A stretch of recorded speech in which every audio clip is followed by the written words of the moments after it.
연기가 자욱했다. 지글거리는 소리와 함께 피어오른 희뿌연 연기는 낡은 환풍기 아래에서 잠시 맴돌다 흩어졌다.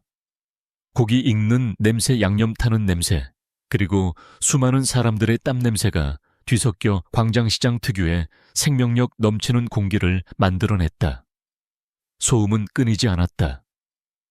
흥정하는 소리, 음식을 나르는 수레바퀴 소리, 멀리서 터져나오는 상인의 우렁찬 목소리가 거대한 교향곡처럼 쉴 새 없이 울려 퍼졌다.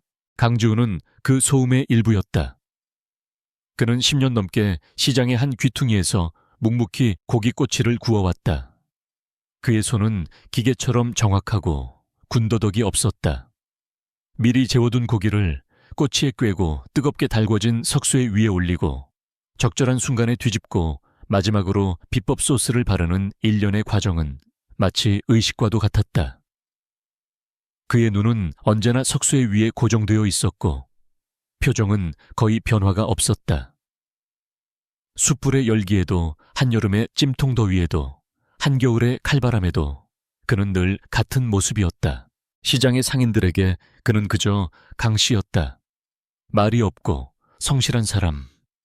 어디서 왔는지 가족은 있는지 아무도 몰랐지만 그의 꼬치맛 하나는 진짜라는 사실은 모두가 인정했다. 그의 과거를 궁금해하는 사람도 이제는 없었다. 20년이라는 시간은 한 인간의 역사를 지우고 새로운 정체성을 덧씌우기에 충분한 시간이었다. 강지훈이라는 이름 아래 하데스라는 그림자는 완벽하게 봉인되어 있었다. 그날도 평소와 다름없는 하루였다. 밀려드는 주문을 처리하며 기계적으로 꼬치를 굽고 있을 때였다. 유독 소란스러운 한 무리가 그의 가게 앞으로 다가왔다. 검은 정장을 입은 남자 서너 명이 주변 사람들을 은근히 밀치며 길을 트는 모습은 시장의 풍경과는 어울리지 않는 이질적인 광경이었다.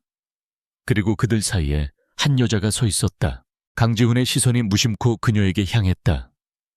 그리고 그 순간 그의 세상이 멈췄다. 시간이 얼어붙었다. 수많은 소음이 한순간에 멀어지고 그의 귀에는 오직 자신의 심장이 쿵하고 내려앉는 소리만 들렸다. 20년간 단 한 번도 흔들린 적 없던 그의 손이 미세하게 떨렸다. 타고 있던 꼬치에서 검은 연기가 피어올랐지만 그는 알아채지 못했다. 그의 모든 신경, 모든 감각이 오직 그 여자에게로 향해 있었다. 한서진. 대한민국을 이끄는 바이오테크 기업 미래이노베이션스의 최연소 여성 CEO. 언론에서 수없이 보았던 얼굴이었다. 하지만 사진이나 영상으로는 결코 담아낼 수 없는 무언가가 그녀에게 있었다. 차갑고 이지적인 인상 너머에 숨겨진 깊은 고동 목표를 향해 달려가는 자의 날카로운 긴장감. 그리고 그 모든 것을 감싸고 있는 아슬아슬한 위태로움. 하지만 강지훈을 얼어붙게 한 것은 그녀의 사회적 지위나 명성이 아니었다. 그녀의 얼굴이었다.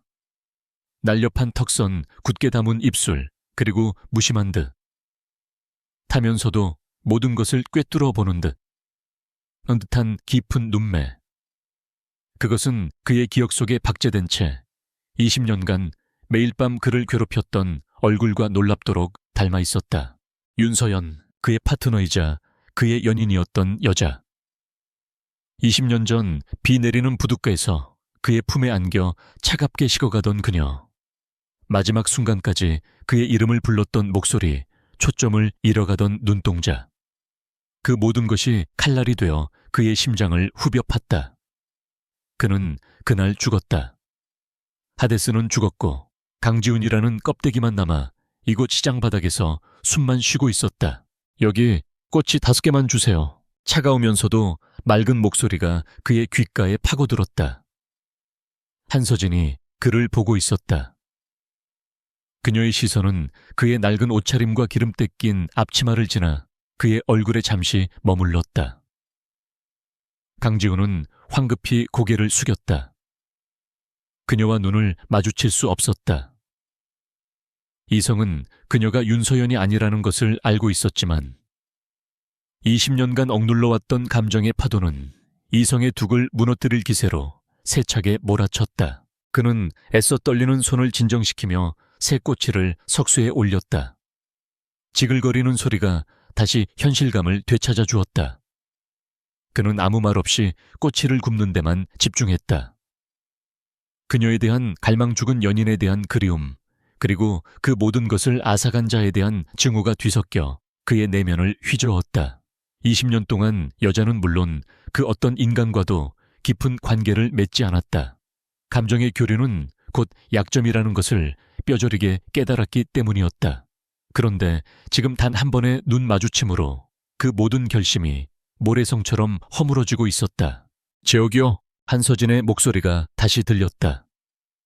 그녀의 말투에는 약간의 짜증이 섞여 있었다.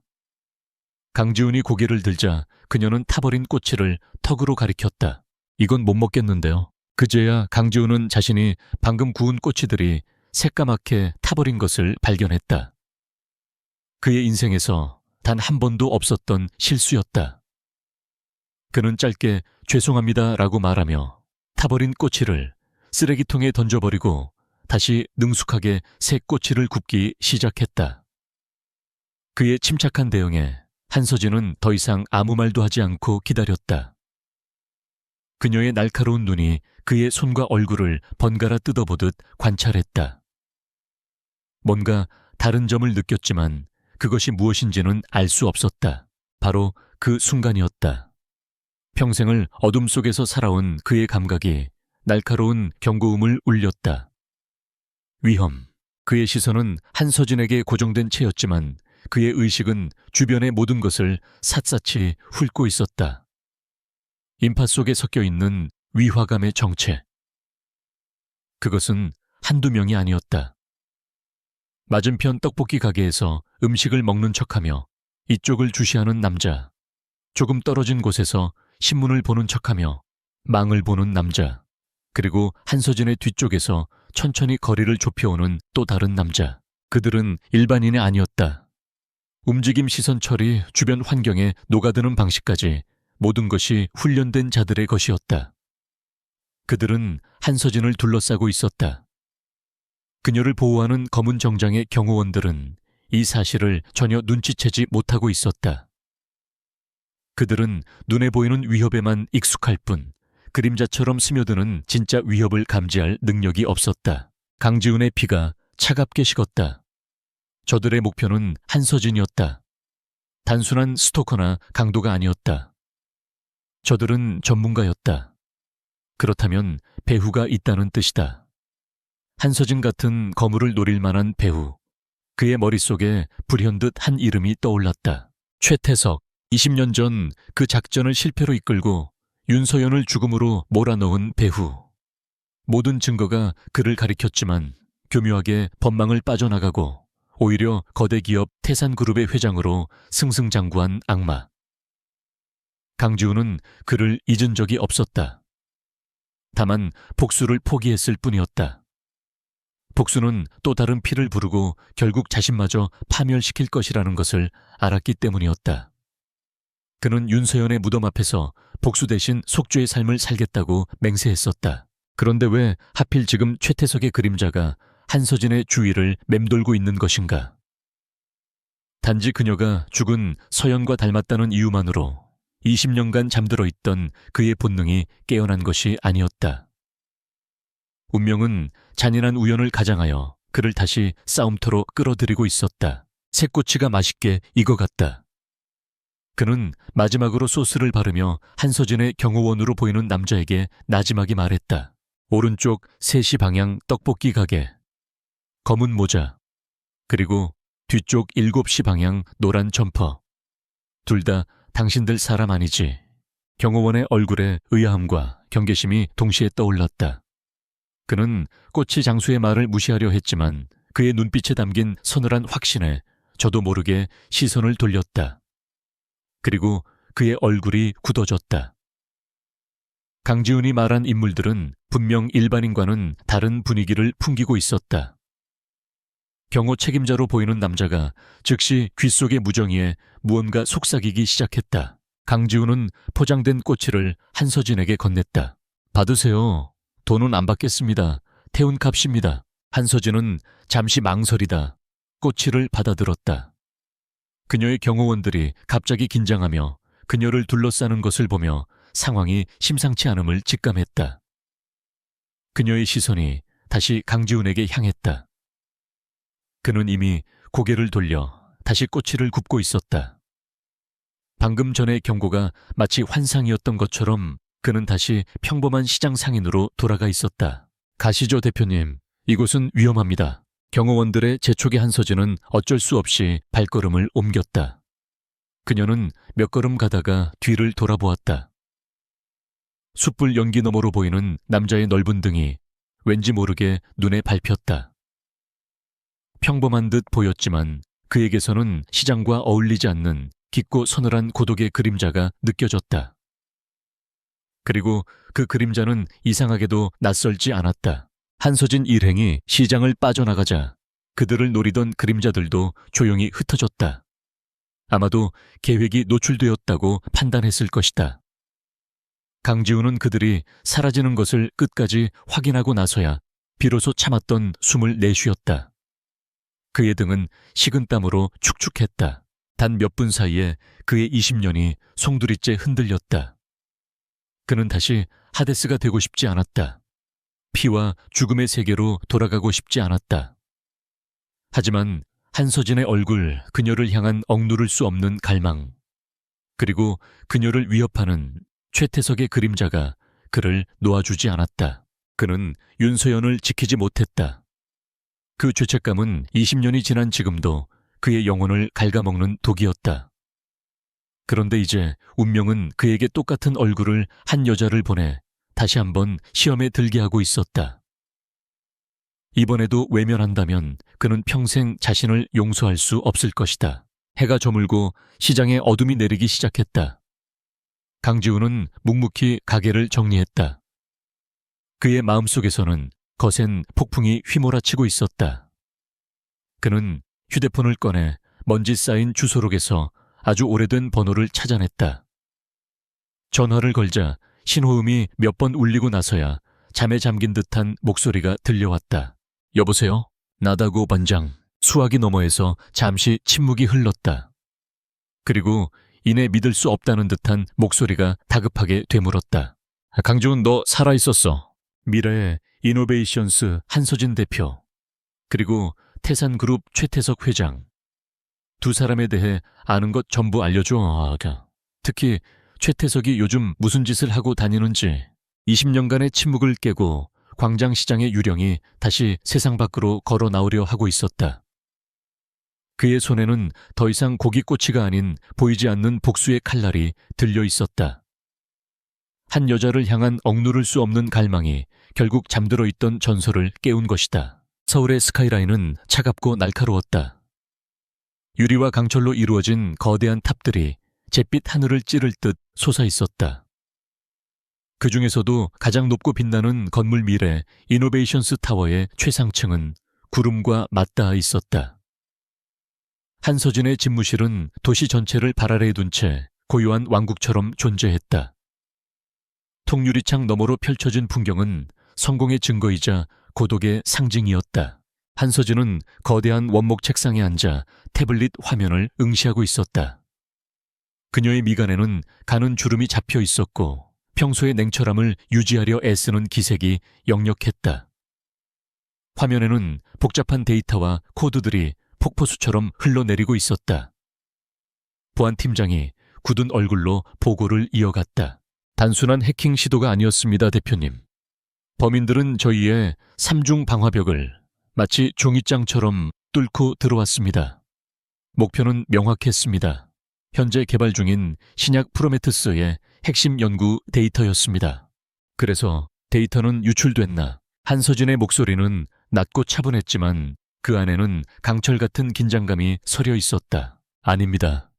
다행히 최종 단계에서 저희 내부 보안 시스템이 비정상적인 접근을 감지하고 서버를 자동 차단했습니다. 하지만 거의 뺏길 뻔했습니다.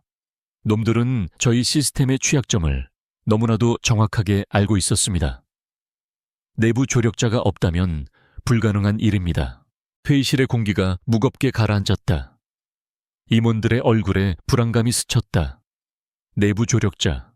그 한마디는 단순한 외부의 공격보다 더 심각한 문제였다. 서로를 의심의 눈초리로 쳐다보는 이들 속에서 한서진은 홀로 평정을 유지했다. 내부 감사를 시작해 김 팀장 보안 레벨을 최고 등급으로 올리고 모든 연구원의 접근 권한을 재검토하도록. 그리고 이번 공격에 배후 굳이 말 안 해도 알겠지. 태산그룹일 가능성이 90% 이상입니다. 최근 저희 핵심 연구원들에게 집요하게 접촉해온 정황이 포착되었습니다. 태산그룹 최태석 회장 한서진은 나지막이 그 이름을 읊조렸다. 입안에서 모래알이 굴러다니는 듯 껄끄러운 이름이었다. 업계의 포식자 돈과 권력을 위해서라면 수단과 방법을 가리지 않는 야수. 그녀가 미래 이노베이션스를 이끌게 된 이후 태산그룹의 견제와 방해는 하루도 쉬는 날이 없었다. 하지만 이번처럼 노골적이고 치명적인 공격은 처음이었다. 일단 회의는 여기까지. 각자 맡은 배 최선을 다해주길 바란다.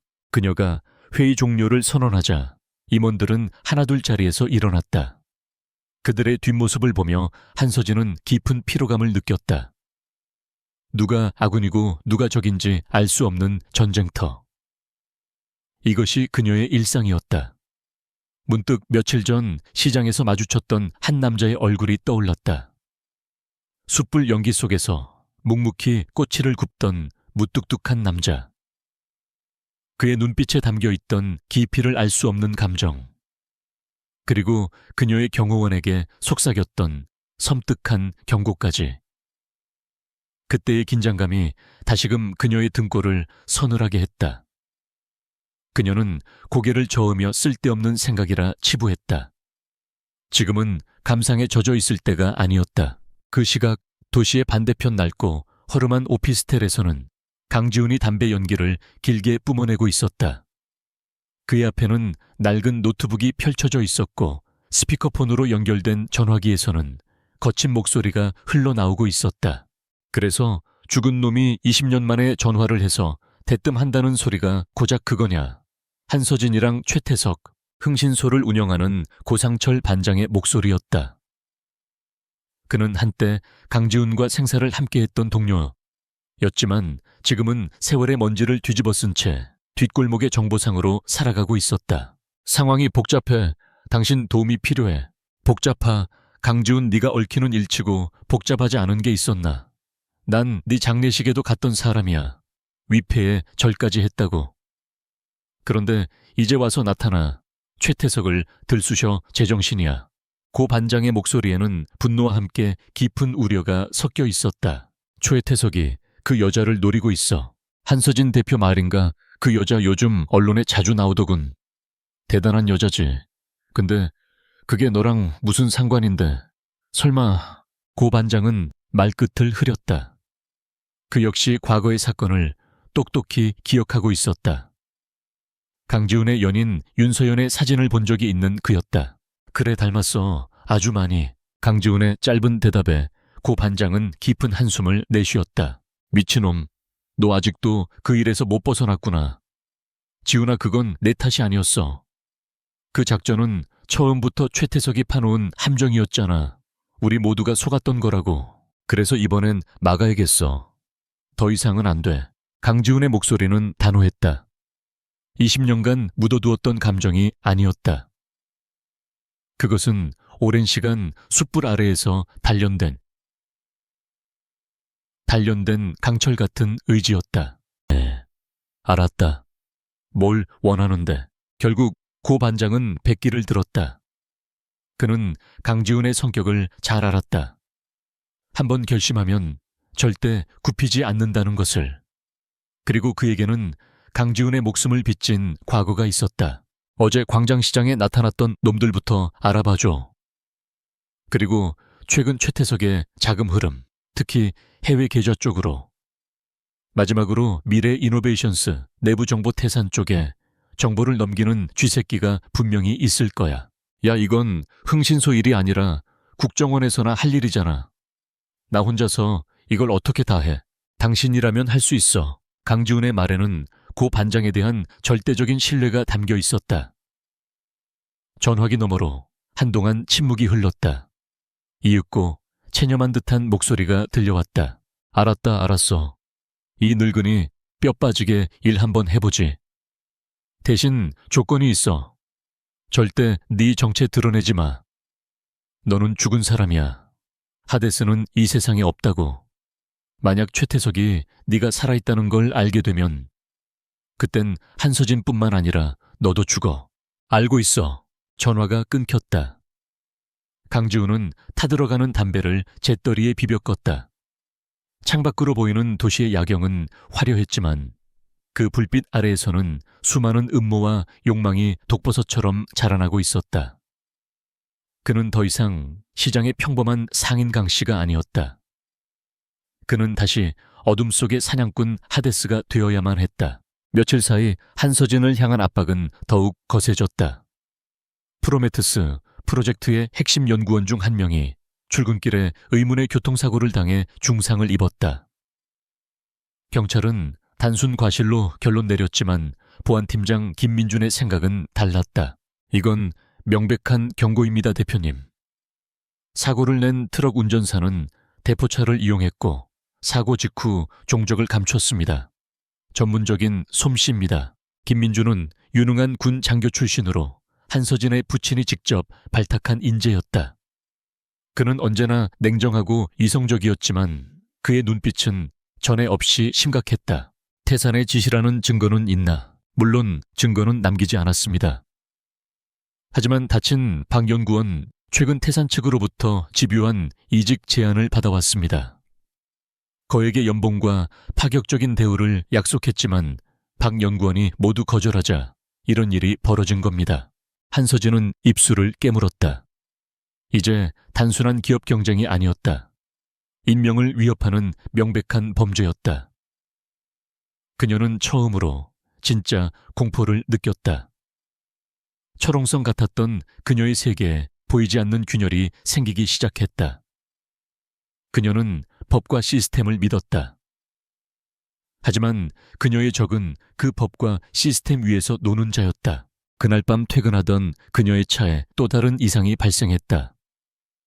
내리막길을 달리던 차의 브레이크가 갑자기 말을 듣지 않은 것이다. 운전기사의 필사적인 노력과 김민준의 빠른 판단으로 갓길에 가드레일을 들이받고 겨우 멈춰 섰지만 자칫 대형 참사로 이어질 뻔한 아찔한 순간이었다. 차량 정비 기록은 깨끗했다.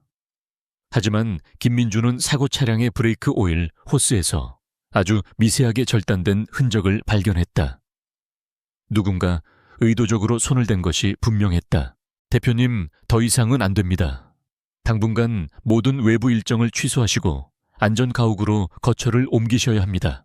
김민준의 단호한 말에 한서진은 반박할 수 없었다. 그녀를 지키는 경호 인력은 최고 수준이었지만 적들은 그 경호망을 비웃기라도 하듯 교묘하게 파고들고 있었다. 그녀는 무력감을 느꼈다.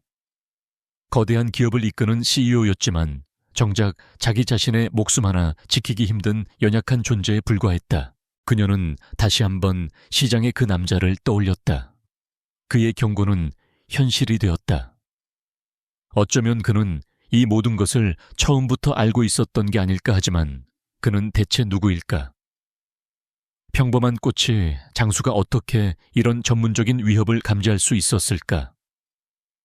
의문이 꼬리에 꼬리를 물었다. 늦은 밤 약속 장소인 폐공장에 고상철이 나타났다. 그는 잔뜩 찌푸린 얼굴로 서류 봉투를 강지훈에게 던지듯 건넸다. 내가 부탁한 것들이다. 이걸 찾느라 며칠 밤을 샜는지 알아. 강지훈은 말없이 봉투를 열었다. 안에는 사진 몇 장과 복잡하게 얽힌 관계도, 그리고 빼곡하게 적힌 자금 거래 내역서가 들어있었다. 시장에서 한서진을 따르던 놈들, 전직 특수부대 출신들이더군. 지금은 유령 회사 소속으로 되어 있는데 그 회사 자금 추적해보니 결국 태산그룹의 비자금 계좌랑 연결돼. 빼도 박도 못하는 증거지. 고 반장은 담배에 불을 붙이며 말을 이었다. 초해태석이 미래 이노베이션스의 신약 기술에 눈독을 들이고 있는 건 업계에 파다한 소문이야. 근데 이상한 점이 있어서 이건 단순한 기업 사냥이 아니야. 놈은 마치 한서진이라는 개인에게 집착하는 것처럼 보여. 무서운 뜻이지. 한서진 대표의 모든 것을 파악하고 있더군. 그녀의 일과 동선, 심지어 개인적인 습관까지. 그리고 이건 확실하지 않은 정보지만 최태석이 최근 해외에서 아주 위험한 놈들을 끌어들였다는 소문이 있어. 용병 출신의 해결사들이라고 하더군. 강지훈의 눈빛이 얼음장처럼 차가워졌다. 최태석은 처음부터 한서진을 살려둘 생각이 없었다. 기술을 손에 넣은 뒤 그녀를 제거하고 모든 것을 사고로 위장할 계획인 것이다. 20년 전 그가 윤서연에게 했던 짓과 똑같았다. 그리고 이게 제일 마음에 걸리는 건데 고 반장은 무언가 말하기를 주저했다. 한서진 대표의 개인 파일이다.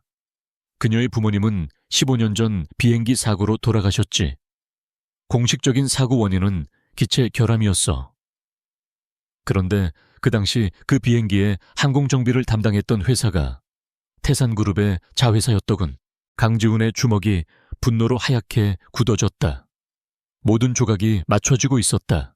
이것은 우연이 아니었다. 최태석과 한서진의 악연은 아주 오래전부터 시작되었을지도 모른다. 고마워요 형. 오랜만에 강지훈이 고 반장을 예전처럼 불렀다. 고 반장은 씁쓸하게 웃었다. 지훈아, 복수는 허무한 거야. 그리고 위험해. 저놈은 이제 우리가 알던 시절의 그놈이 아니야. 대한민국을 주무르는 괴물이 됐다고. 알아. 하지만 이건 복수가 아니야. 속죄지. 강지훈은 서류 봉투를 품에 넣고 어둠 속으로 발걸음을 옮겼다. 그의 뒷모습을 보며 고 반장은 꺼져가는 담배꽁초를 바닥에 던지며 나지막이 욕설을 내뱉었다. 강지훈은 결심했다. 더 이상 그림자 속에서 기다릴 수 없었다. 적들이 한서진의 숨통을 조여오기 전에 그가 먼저 움직여야 했다. 그녀를 지키기 위해서는 그녀의 가장 가까운 곳으로 가야만 했다. 그러기 위해서는 20년간 숨겨왔던 자신의 진짜 얼굴을 그녀에게 보여줄 수밖에 없었다. 평범한 꽃이 장수강 씨가 아닌 어둠의 세계를 지배했던 전설 하데스로서 빗방울이 차창을 때리기 시작했다. 와이퍼가 느릿하게 움직이며 시야를 닦아냈지만 금세 다시 빗줄기가 그 자리를 메웠다. 서울을 벗어나 경기도 외곽으로 향하는 길은 짙은 안개와 비에 잠겨 있었다. 한서진은 렉서스 세단의 뒷좌석에 앉아 창밖의 흐릿한 풍경을 무심하게 바라보았다. 그녀의 옆에는 보안팀장 김민준이 굳은 표정으로 앉아 있었다. 굳이 직접 가셔야 했습니까, 대표님? 이런 날씨에 외진곳까지 가는 건 너무 위험합니다. 김민준의 목소리에는 걱정이 가득했다. 최근 연이어 발생한 위협들로 인해 그의 신경은 극도로 곤두서 있었다. 김 팀장 홍콩에서 온 챈들러 펀드의 데이비드 정이 어떤 사람인지 알잖아. 전화나 화상으로는 절대 마음을 열지 않아. 이번 투자를 유치하지 못하면 태산의 적대적 M&A 시도를 막아낼 방법이 없어. 이건 회사의 명운이 걸린 일이야. 한서진의 목소리는 단호했다. 그녀는 두려웠지만 두려움 때문에 물러설 수는 없었다. 그녀의 어깨에는 수천 명 직원들의 생계가 달려 있었다. 그녀가 무너지면 미래 이노베이션스라는 거대한 배는 그대로 침몰할 터였다. 그들의 차량 앞뒤로 검은색 세단 2대가 더 따라붙었다. 전직 특수부대 출신들로 구성된 최고의 경호팀이었다.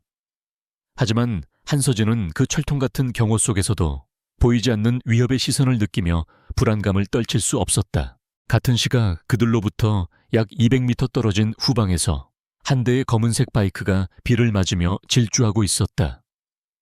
헬멧으로 얼굴을 가린 라이더 강지훈이었다.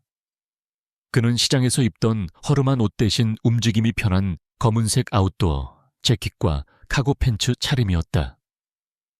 그의 등에는 평범한 배달용 가방이 매여 있었지만 그 안에는 고기 꼬치 대신 유사시에 사용할 몇 가지 도구들이 들어있었다. 그의 눈은 전방의 차량 행렬과 주변 지형을 번갈아 훑고 있었다. 고상처를 통해 얻어낸 정보에 따르면 오늘 한서진의 동선은 최태석 측에 완벽하게 노출되어 있었다. 그리고 이 외진 산길은 사고를 위장한 습격을 감행하기에 최적의 장소였다. 강지훈은 사냥감이 아니었다. 그는 사냥꾼들을 사냥하기 위해 이곳에 온 것이었다. 그의 무정의에서는 경찰 주파수가 흘러나오고 있었다. 만약의 사태에 대비한 최소한의 안전장치였다.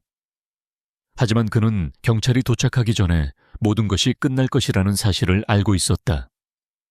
이것은 그 혼자만의 전쟁이었다. 차량 행렬이 구불구불한 2차선 상일로 접어들었다. 한쪽은 가파른 산비탈이었고 다른 쪽은 수십 미터 아래의 계곡으로 이어지는 아찔한 낭떠러지였다. 빗줄기는 더욱 거세졌고 안개는 한치 앞을 분간하기 어려울 정도로 짙어졌다. 바로 그때였다. 대표님, 꽉 잡으세요. 선두 경호 차량에서 다급한 무전이 날아들었다. 동시에 전방 커브길에서 거대한 덤프트럭 한 대가 중앙선을 넘어 미친 듯이 그들을 향해 돌진해오고 있었다. 경적도 울리지 않았다. 명백한 살해일을 품은 돌진이었다. 비할, 운전기사가 비명을 지르며 핸들을 꺾었다. 끼익 하는 굉음과 함께 렉서스 세단이 도로 위에서 미끄러졌다. 하지만 피할 공간이 없었다. 덤프트럭은 그들의 퇴로를 완벽하게 계산하고 있었다. 설상가상으로 뒤따르던 경호 차량 앞을 또 다른 SUV 차량이 가로막으며 행렬 전체를 고립시켰다. 완벽한 함정 교과서적인 킬박스였다. 젠장! 김민준이 욕설을 내뱉으며 허리춤에 권총을 뽑아들었다. 경호원들도 일제히 대응 사격을 준비했지만 덤프트럭의 육중한 차체 앞에서는 무의미한 저항이었다. 충돌까지 남은 시간은 불과 몇 초. 한서진은 눈을 질끈 감았다. 20년 전 부모님을 앗아갔던 사고의 기억이 섬광처럼 머릿속을 스쳐 지나갔다. 그 순간 지옥의 문턱에서 기적이 일어났다. 부아앙 하는 날카로운 엔진음이 굉음을 뚫고 울려 퍼졌다. 검은색 바이크 한 대가 마치 한 발의 총알처럼 빗속을 뚫고 나타났다. 강지훈이었다. 그는 아슬아슬하게 덤프트럭의 옆을 스쳐 지나가며 배달 가방에서 꺼낸 묵직한 쇠 파이프를 덤프트럭의 앞바퀴에 정확하게 던져 넣었다. 크콱쾅 쇠 파이프가 타이어와 휠 사이에 끼면서 끔찍한 파열음을 냈다. 거대한 덤프트럭이 순간적으로 균형을 잃고 비틀거리며 한서진의 차량을 스쳐 지나가 반대편 산비탈을 들이받고 멈춰 섰다. 간발의 차이였다. 하지만 위기는 끝나지 않았다. 뒤쪽을 막아선 SUV에서 복면을 쓴 괴한 넷이 자동 소총을 들고 쏟아져 나왔다. 그들은 훈련된 용병들이었다. 주저없이 경호 차량을 향해 불을 뿜기 시작했다. 당당다다당. 경호 차량의 유리가 산산조각 나고 차체에 불꽃이 튀었다. 경호원들은 차문을 방패 삼아 필사적으로 응전했지만 압도적인 화력 앞에 속수무책이었다. 강지훈은 이미 바이크를 버리고 도로 옆 숲으로 몸을 날린 후였다. 그는 유령처럼 움직였다. 빗소리와 총성이 그의 움직임을 완벽하게 가려주었다. 그는 나무와 바위를 은폐물 삼아 순식간에 괴한들의 측면으로 접근했다. 가장 가까이 있던 괴한이 등 뒤에 서늘한 기운을 느끼고 돌아보려던 순간 강지훈의 팔이 그의 목을 감았다. 악소리도 내지 못하고 괴한은 목뼈가 부러지는 소리와 함께 쓰러졌다. 강지훈은 쓰러지는 그의 몸에서 소총과 탄창을 챙겨들었다. 20년 만에 다시 만져보는 차가운 총의 감촉이었지만 그의 손은 마치 제 몸의 일부처럼 익숙하게 총을 다루었다. 알파 응답하라. 괴한들의 무정의에서 다급한 목소리가 흘러나왔다. 한 명이 순식간에 사라진 것을 눈치챈 것이다. 그들이 잠시 당황한 틈을 타 강지훈은 다시 움직였다. 그는 총을 쏘지 않았다. 이 좁은 공간에서 총격전은 아군에게도 위험했다. 대신 그는 소총을 둥이처럼 휘둘러 다른 괴한의 측면을 가격했다. 그리고 동시에 그의 발이 다른 한 명의 무릎 관절을 걷어찼다. 기 우악 비명과 함께 두 명의 괴한이 쓰러졌다. 그들의 움직임은 정의 요원다웠지만 강지훈의 상대가 되지는 못했다.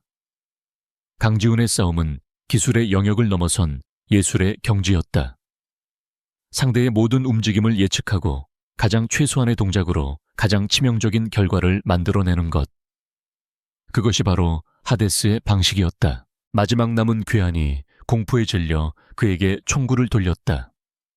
하지만 강지훈이 더 빨랐다. 그가 방금 빼앗은 소총의 개머리판으로 괴한의 총을 쳐내고 그대로 그의 턱을 올려쳤다. 괴한은 뇌진탕을 일으키며 그 자리에 쓰러졌다. 모든 상황이 정리되는 데 걸린 시간은 30초도 차이 되지 않았다. 총성이 멎자 김민준과 경호원들은 믿을 수 없다는 표정으로 차 밖을 내다보았다. 방금 전까지 그들을 죽음의 위협으로 몰아넣었던 괴한들이 전멸해 있었다. 그리고 그들 한가운데 비에 젖은 채 서 있는 한 남자의 실루엣이 보였다. 강지훈은 망설임 없이 한서진이 탄 렉서스로 다가갔다. 충격으로 문이 뒤틀려 열리지 않았다. 그는 주저없이 팔꿈치로 강화 유리의 가장 취약한 지점을 정확하게 가격했다. 쩍 거미줄 같은 균열이 생기더니 와장창 소리를 내며 유리가 부서져 내렸다. 그는 차 안을 향해 손을 내밀었다. 나와요. 빨리. 그의 목소리는 낮고 차분했지만 거부할 수 없는 힘이 담겨 있었다. 한서진은 넋이 나간 상태로 그의 손을 잡았다. 그의 손은 굳은 살이 박여 거칠었지만 이상할 정도로 따뜻하고 단단했다. 그가 그녀를 차 밖으로 끌어내는 순간 그녀는 그의 얼굴을 보았다. 헬멧은 쓰고 있지 않았지만 어두운 날씨와 쏟아지는 비 그리고 그림자 때문에 윤곽이 흐릿했다. 하지만 그녀는 직감적으로 알 수 있었다. 시장의 그 남자였다. 강지훈은 부서진 차체에 팔을 다친 김민준을 부축해 일으켰다. 그리고 그의 귓가에 빠르게 속삭였다. 5km 북쪽으로 가면 경찰 검문소가 있어. 지원 병력이 올 거다. 당장 여길 떠나. 당신은 대체 누구야? 김민준이 경계심과 경외감이 뒤섞인 눈으로 물었다. 그건 중요하지 않아. 강지훈은 짧게 대답하고는 쓰러진 괴한의 허리춤에서 무정이를 빼들었다. 그리고 그는 한서진을 잠시 바라보았다. 그녀의 잿빛 눈동자가 공포와 혼란 속에서 그를 향해 있었다. 그 눈동자와 마주하는 순간 20년의 세월이 무너져 내리는 듯한 격렬한 감정이 그의 심장을 덮쳤다. 하지만 그는 고개를 저으며 감정을 억눌렀다. 지금은 때가 아니었다. 그는 뒤돌아섰다.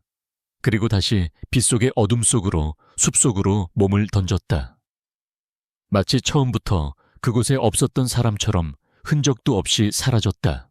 잠시 후 경찰 사이렌 소리가 멀리서부터 울려 퍼지기 시작했다. 한서진은 쏟아지는 비를 맞으며 그가 사라진 숲을 망연자실하게 바라보고 있었다. 온몸이 사시나무처럼 떨렸지만 그것이 추위 때문인지 공포 때문인지 아니면 정체 모를 구원자에게서 느낀 기묘한 안도감 때문인지 알 수 없었다. 그녀는 그의 얼굴을 똑똑히 보지 못했다. 하지만 그의 눈빛, 그의 목소리, 그리고 그녀를 구하던 단호하고 거침없는 움직임은 그녀의 뇌리에 깊이 각인되었다. 그는 단순한 시장 상인이 아니었다. 그는 상상을 초월하는 능력을 가진 미스터리에 쌓인 존재였다. 그리고 그는 그녀를 구하기 위해 목숨을 걸었다. 대체 왜? 그 질문이 그녀의 마음속에서 폭풍처럼 휘몰아치기 시작했다. 병실의 공기는 소독약 냄새와 값비싼 방향제가 뒤섞여 이질적인 향을 만들어내고 있었다. 한서진은 새하얀 시트 위에 꼿꼿이 앉아 있었다. 그녀의 몸에는 외상이 없었지만 영혼은 산산조각난 유리처럼 날카로운 파편들로 흩어져 있었다. 창밖은 아직도 비가 내리고 있었다. 며칠 전과는 비교도 안 될 만큼 거세진 빗줄기가 도시를 회색으로 물들이고 있었다. 경찰 조사는 형식적으로 끝났다. 과속 덤프트럭에 운전 미숙으로 인한 연쇄 추돌 사고.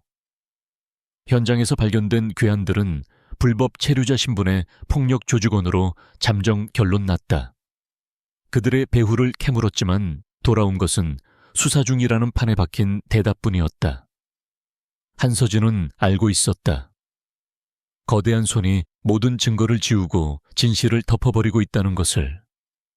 최태석이라는 이름의 그림자가 사법 시스템 전체를 조롱하고 있었다. 괜찮으십니까, 대표님? 팔에 깁스를 한 김민준이 병실로 들어섰다. 그의 얼굴은 헬쑥했지만 눈빛만은 전보다 더 날카롭게 빛나고 있었다. 그는 손에 든 태블릿 PC를 그녀에게 내밀었다. 현장 분석 결과입니다. 화면에는 사고 현장의 사진과 분석 데이터가 가득했다. 처참하게 부서진 차량들, 도로에 남은 타이어 자국, 그리고 숲속에 쓰러져 있던 괴한들의 모습까지. 예상대로 모든 게 깨끗하게 정리됐습니다. 덤프트럭은 대포차였고 운전사는 증발했습니다. 괴한들의 신원도 모두 거짓입니다. 지문도 치아 기록도 데이터베이스에 존재하지 않습니다. 그들은 처음부터 세상에 없는 유령들이었습니다. 김민준의 목소리는 낮게 가라앉아 있었다.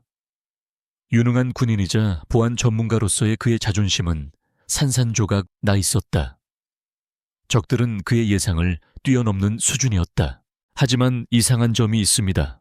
그는 화면을 넘겨 현장에 남은 탄피 사진들을 보여주었다. 저희 경호팀이 사용한 탄환과 괴한들이 사용한 탄환 외에 제3의 탄환은 단 한 발도 발견되지 않았습니다.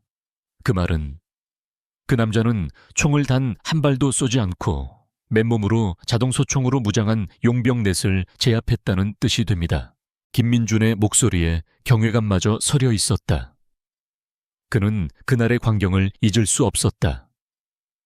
비와 어둠 속에서 유령처럼 나타나 폭풍처럼 모든 것을 쓸어버리고 사라진 남자.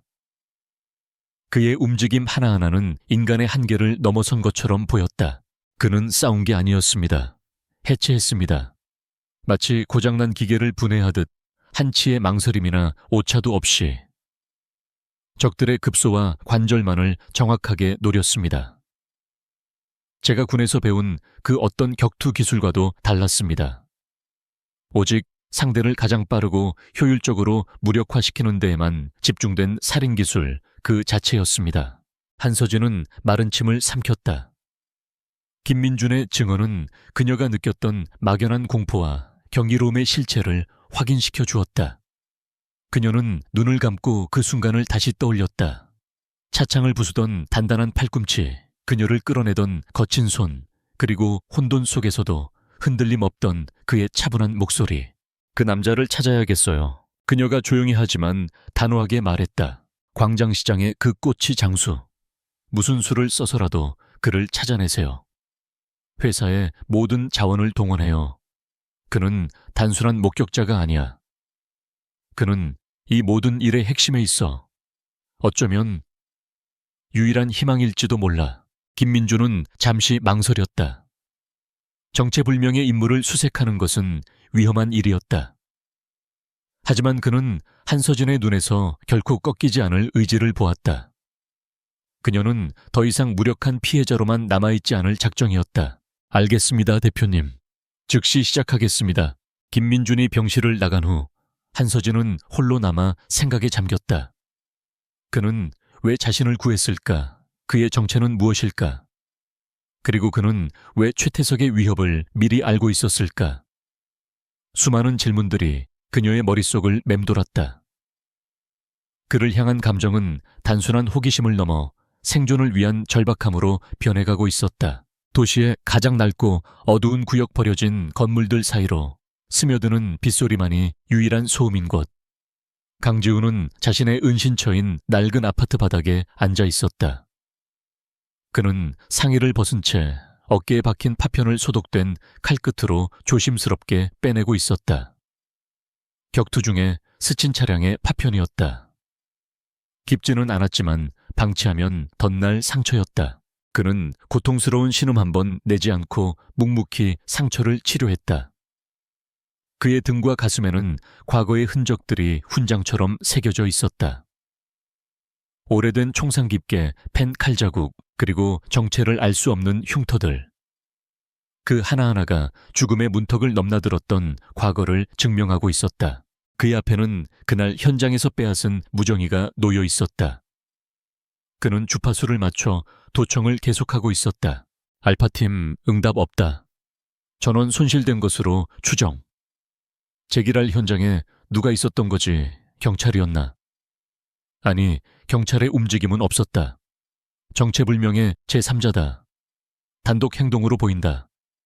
단독 혼자서 알파팀을 전멸시켰다고 말도 안 돼.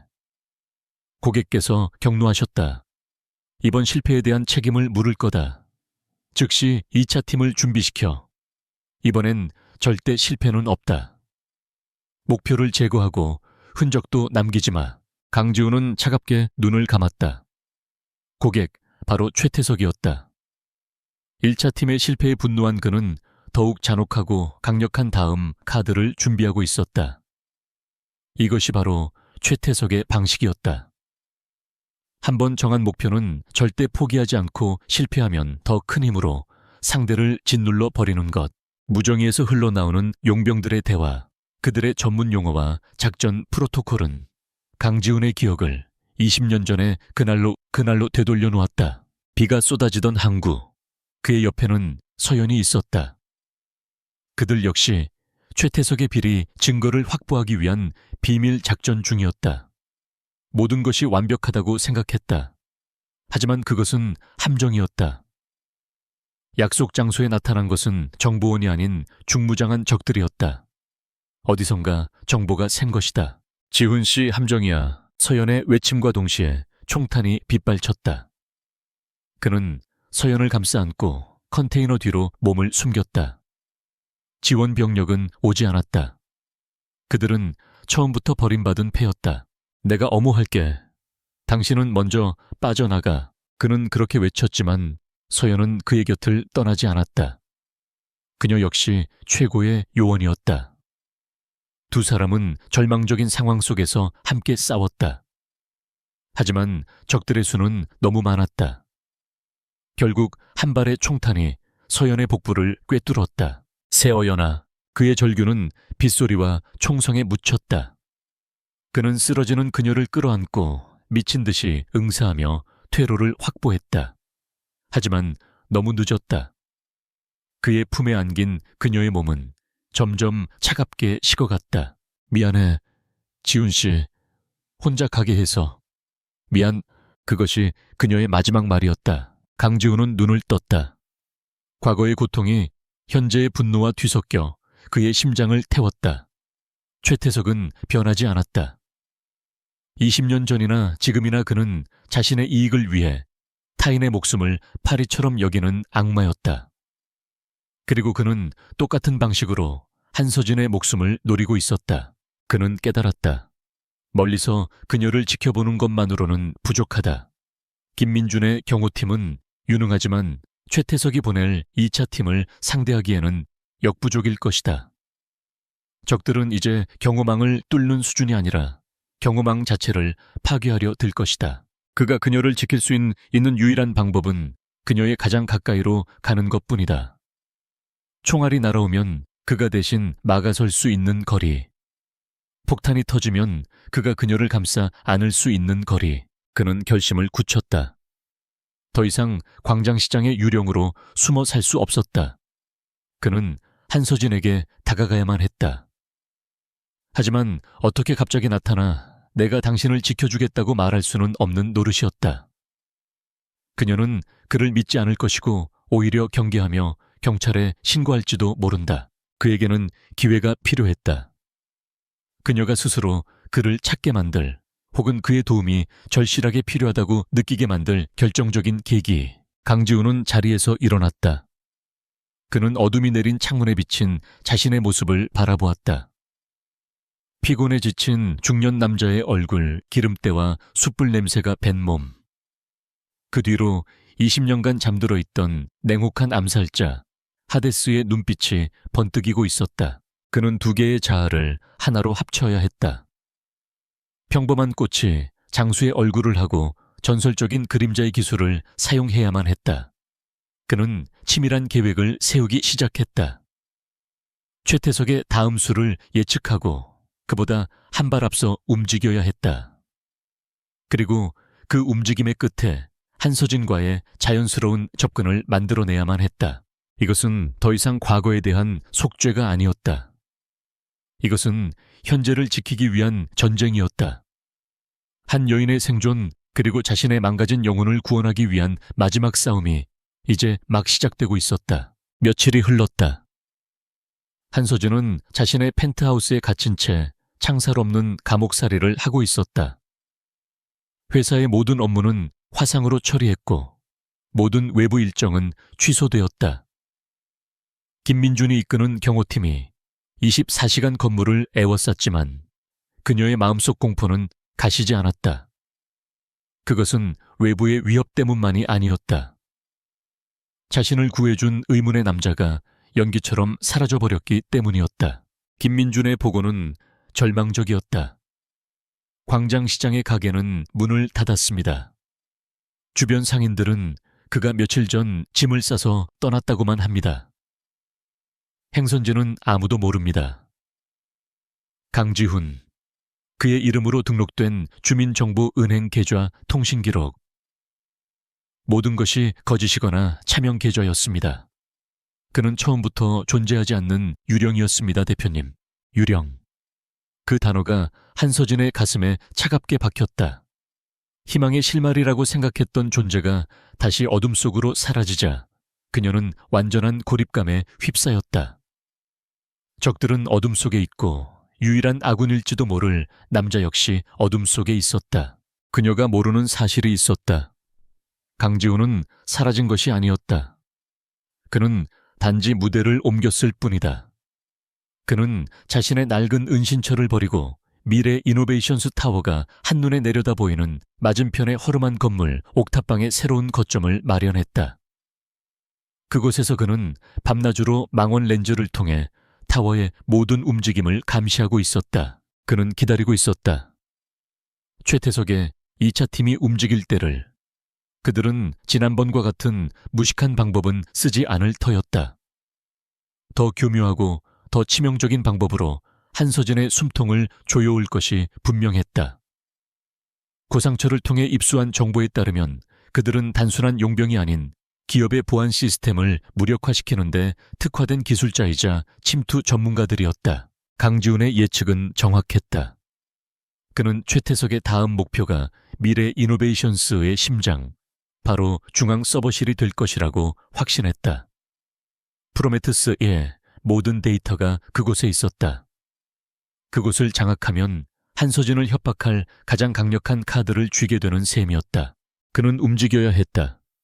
그리고 이번에는 그녀의 눈앞에 직접 모습을 드러내야만 했다. 그날 밤 김민준은 익명의 이메일 한 통을 받았다. 발신자는 추적이 불가능한 가상 IP를 사용하고 있었다. 내용은 짧고 섬뜩했다. 오늘 밤 당신들 서버실에 쥐가 들어갈 거다. 시스템이 아니라 벽을 타고. 김민준은 즉시 비상경계태세에 돌입했다. 그는 이 메일이 누구에게서 왔는지 직감했다. 그 남자였다. 그는 경고를 무시할 수 없었다. 그는 즉시 서버실 주변에 모든 경비 인력을 2배로 늘리고 모든 환풍구와 서비스 통로를 봉쇄했다.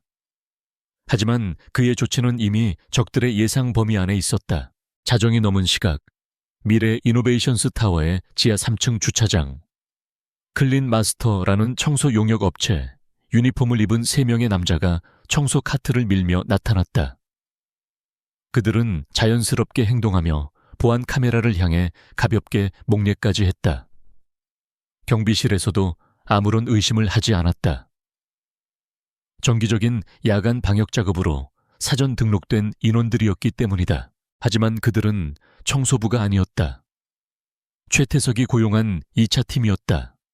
그들의 청소 카트 안에는 살충제 대신 최첨단 보안 장비를 무력화시키는 장비들이 가득했다. 그들은 능숙하게 복도를 지나며 감시 카메라의 신호를 교란시키는 소형 장치를 부착했다. 경비실의 모니터에는 아무 이상 없는 복도의 영상이 계속해서 반복되고 있었다. 그들은 서버실로 향하는 복도 끝에서 멈춰 섰다. 서버실 문은 지문과 홍채 인식, 그리고 다중암호로 잠겨있는 최첨단 보안 시스템이었다. 하지만 그들의 목표는 문이 아니었다. 리더로 보이는 남자가 벽의 소형 스캐너를 대자벽 내부에 배선과 구조가 노트북 화면에 3D 이미지로 나타났다. 여기다. 전력선과 냉각 시스템이 지나는 통로야. 보안 시스템의 사각지대지. 그들은 소음이 거의 없는 플라즈마 절단기로 벽에 조심스럽게 구멍을 뚫기 시작했다. 김민주는 중앙통제실에서 안절부절 못하고 있었다. 익명의 경고가 있은 지 1시간이 지났지만 아무 일도 일어나지 않았다. 혹시 잘못된 정보에 속아 넘어간 것은 아닐까 하는 의심이 들기 시작할 때였다. 팀장님, 지하 3층 B구역의 온도 센서가 갑자기 이상 반응을 보입니다. 한 요원의 다급한 외침에 김민준의 심장이 내려앉았다. B구역 바로 서버실이 있는 곳이었다. 누군가 냉각 시스템에 손을 댔다는 뜻이었다. 전원 B구역으로 출동해 김민준이 소리치며 뛰쳐나갔다. 하지만 그들이 현장에 도착했을 때 복도는 텅 비어 있었다. 오직 싸늘한 정적만이 감돌았다.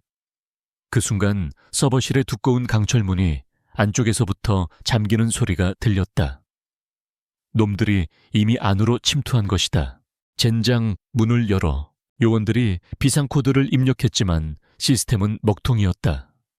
이미 내부에서 모든 통제권을 장악한 것이다. 바로 그 절망의 순간 천장의 환풍구, 덮개가 소리 없이 열렸다. 그리고 한 남자가 고양이처럼 사뿐히 바닥으로 내려섰다. 강지훈이었다. 김민준과 그의 팀원들은 유령이라도 본 듯한 표정으로 그를 바라보았다. 그는 어떻게 경비망을 뚫고 여기까지 들어왔단 말인가. 강지훈은 그들에게 눈길 한번 주지 않고 잠겨버린 서버실 문을 향해 걸어갔다. 그는 문에 손을 대고 잠시 내부의 소리에 귀를 기울이는 듯하였다. 서버실 안침입자들은 환호성을 지르고 있었다. 그들은 메인 컴퓨터에 USB 포트를 연결해 데이터를 빼내기 시작했다. 5분 안에 모든 데이터를 복사한다. 그리고 하드웨어를 전부 파괴해. 흔적도 남기지 마. 리더가 명령을 내리는 순간 갑자기 서버실의 모든 조명이 꺼지며 비상등만 켜졌다. 뭐야? 무슨 일이야? 그들이 당황한 사이 한쪽 벽면에서 펑 하는 소리와 함께 하얀 연기가 뿜어져 나왔다. 냉각 시스템에 할론가스 소화 장치가 터진 것이다. 젠장 함정이다. 빨리 여기서 빠져나가. 하지만 그들이 출입문으로 달려갔을 때 문은 이미 반대편에서 단단히 잠겨 있었다. 강지훈이 비상 레치를 이용해 밖에서 문을 봉쇄해버린 것이다. 그는 서버실을 거대한 무덤으로 만들어버렸다. 할론가스가 가득 찬 밀폐된 공간에서 그들이 버틸 수 있는 시간은 길지 않았다. 잠시 후 서버실 문이 다시 열리고 가스에 질식해 쓰러진 침입자들을 김민준의 팀원들이 끌어냈다. 강지훈은 복도 한가운데 팔짱을 낀 채 조용히 서 있었다. 이번에는 사라지지 않았다. 그는 기다리고 있었다. 엘리베이터 문이 열리고 한서진이 다급한 표정으로 달려왔다. 그녀는 복도의 처참한 광경과 그 한가운데 서 있는 남자를 발견하고 그 자리에 멈춰 섰다. 드디어 그와 마주한 것이다. 당신, 그녀의 목소리가 떨렸다. 김민준이 본능적으로 그녀와 강지훈 사이를 가로막았다. 그의 손은 권총 손잡이를 향해 있었지만 그는 차마 총을 뽑지는 못했다. 대체 누구지? 어떻게 여기에 들어온 거야? 이 모든 걸 어떻게 알았지? 한서진이 쏟아내는 질문에도 강지훈은 표정 하나 변하지 않았다. 그는 천천히 입을 열었다.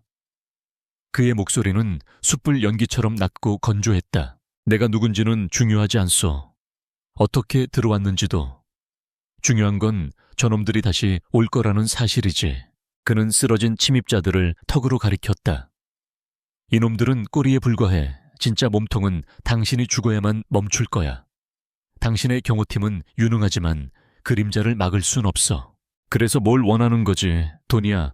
돈으로 살 수 있는 목숨이었다면 당신은 벌써 죽었을 거요. 강지훈의 말은 비수처럼 날아와 한서진의 가슴에 박혔다. 그는 한 걸음 그녀에게 다가섰다.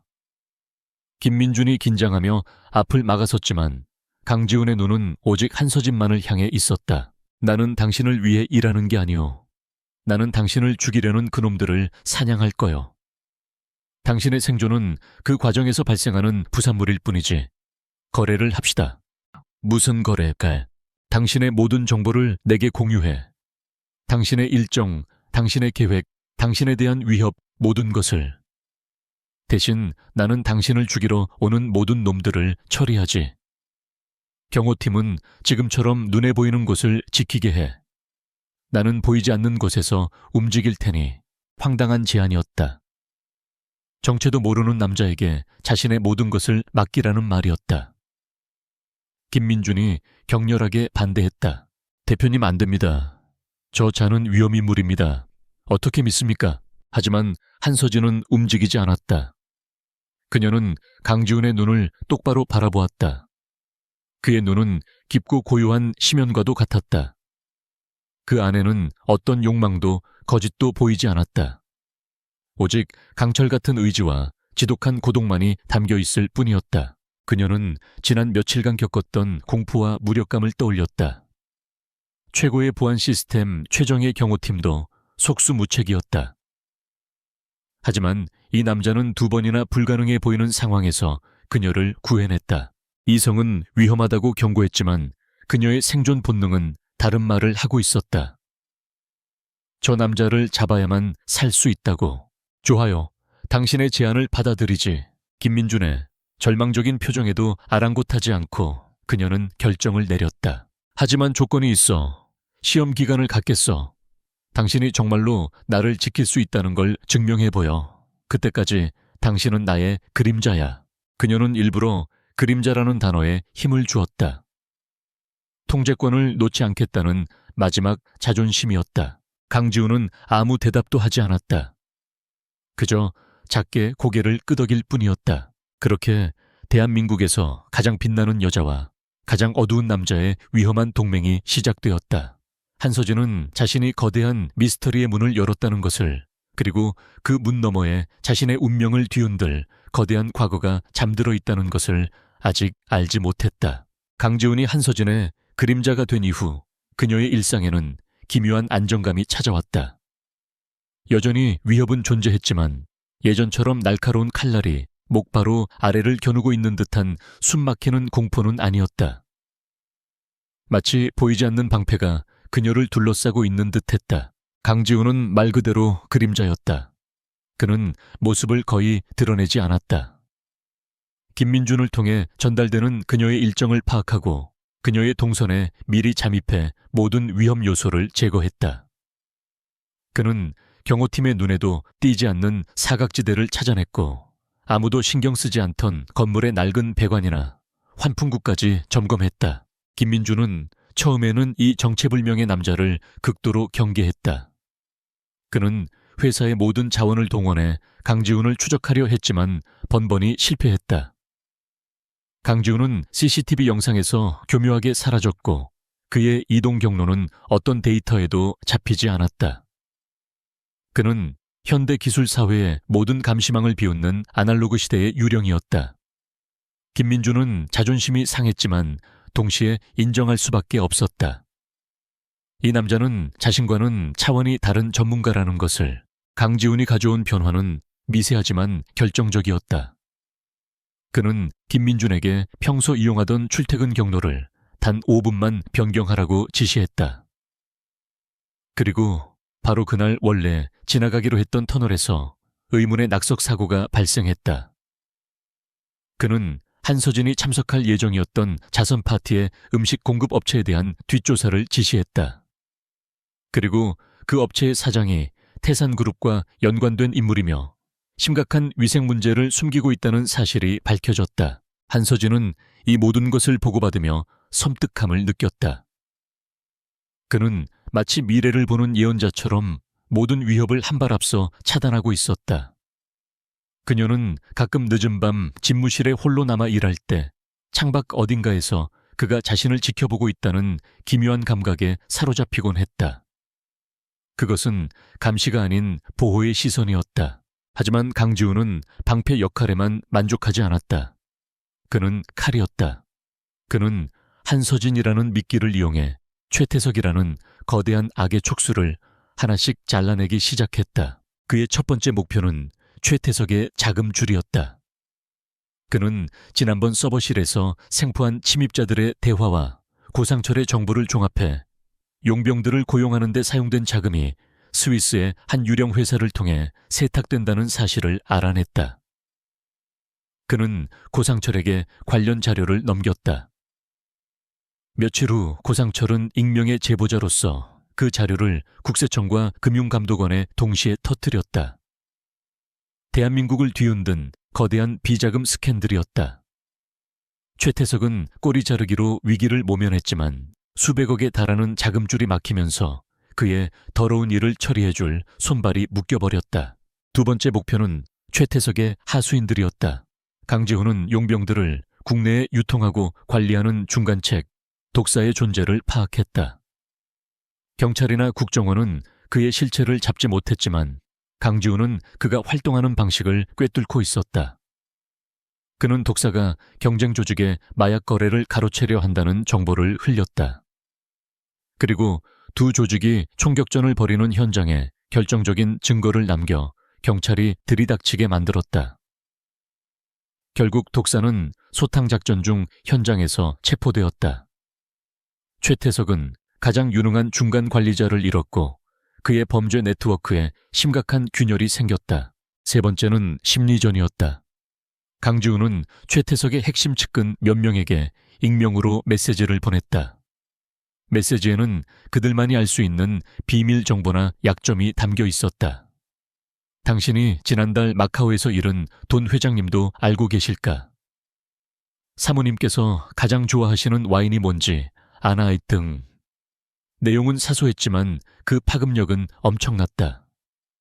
측근들은 서로를 의심하기 시작했다. 내부의 배신자를 색출하라는 최태석의 불호령이 떨어졌고 태산그룹의 철옹성 같던 조직 내부는 불신과 의심으로 썩어 들어가기 시작했다. 태산그룹 회장실. 최고급 이탈리아 대리석으로 마감된 거대한 방 안에서 최태석은 분노에 찬 사자처럼 으르렁거리고 있었다. 그의 앞에는 비서실장과 법무팀장이 죄인처럼 고개를 숙이고 있었다. 이게 대체 어떻게 된 일이야? 스위스 계좌는 어떻게 발각됐고 독사는 왜 잡혀 들어간 거냐고. 그리고 우리 내부에 쥐새끼가 돌아다니고 있는 건가? 최태석이 집어던진 크리스털 잿더리가 벽에 부딪혀 산산조각 났다. 죄송합니다, 회장님. 국세청의 조사는 저희 쪽 라인을 통해 최대한 막아보겠습니다만 한서진 대표 측의 움직임이 심상치 않습니다. 비서실장이 떨리는 목소리로 보고했다. 한서진, 그 계집애가 뭘 어쨌다는 거야. 정확한 물증은 없습니다. 하지만 이 모든 일들이 공교롭게도 저희가 미래 이노베이션스를 압박하기 시작한 시점과 맞물려 터졌습니다. 마치 누군가가 저희의 모든 계획을 미리 알고 역공을 펼치는 듯한 느낌입니다. 한서진 대표 뒤에 저희가 모르는 거대한 세력이 있는 것 같습니다. 거대한 세력, 최태석은 코웃음을 쳤다. 그는 부모도 없이 혈혈단신으로 기업을 이끌어온 한서진의 배경을 샅샅이 조사했다. 그녀에게는 기댈 만한 정치적 재계에 뒷배가 없었다. 고작 계집애 하나 처리 못해서 변명만 늘어놓는군. 그 뒤에 누가 있든 상관없어. 밟아 뭉개버리면 그만이야. 그깟 좀도둑 같은 공격에 흔들릴 태산그룹이 아니야. 하지만 그의 말과 달리 그의 눈에는 초조함이 어른거렸다.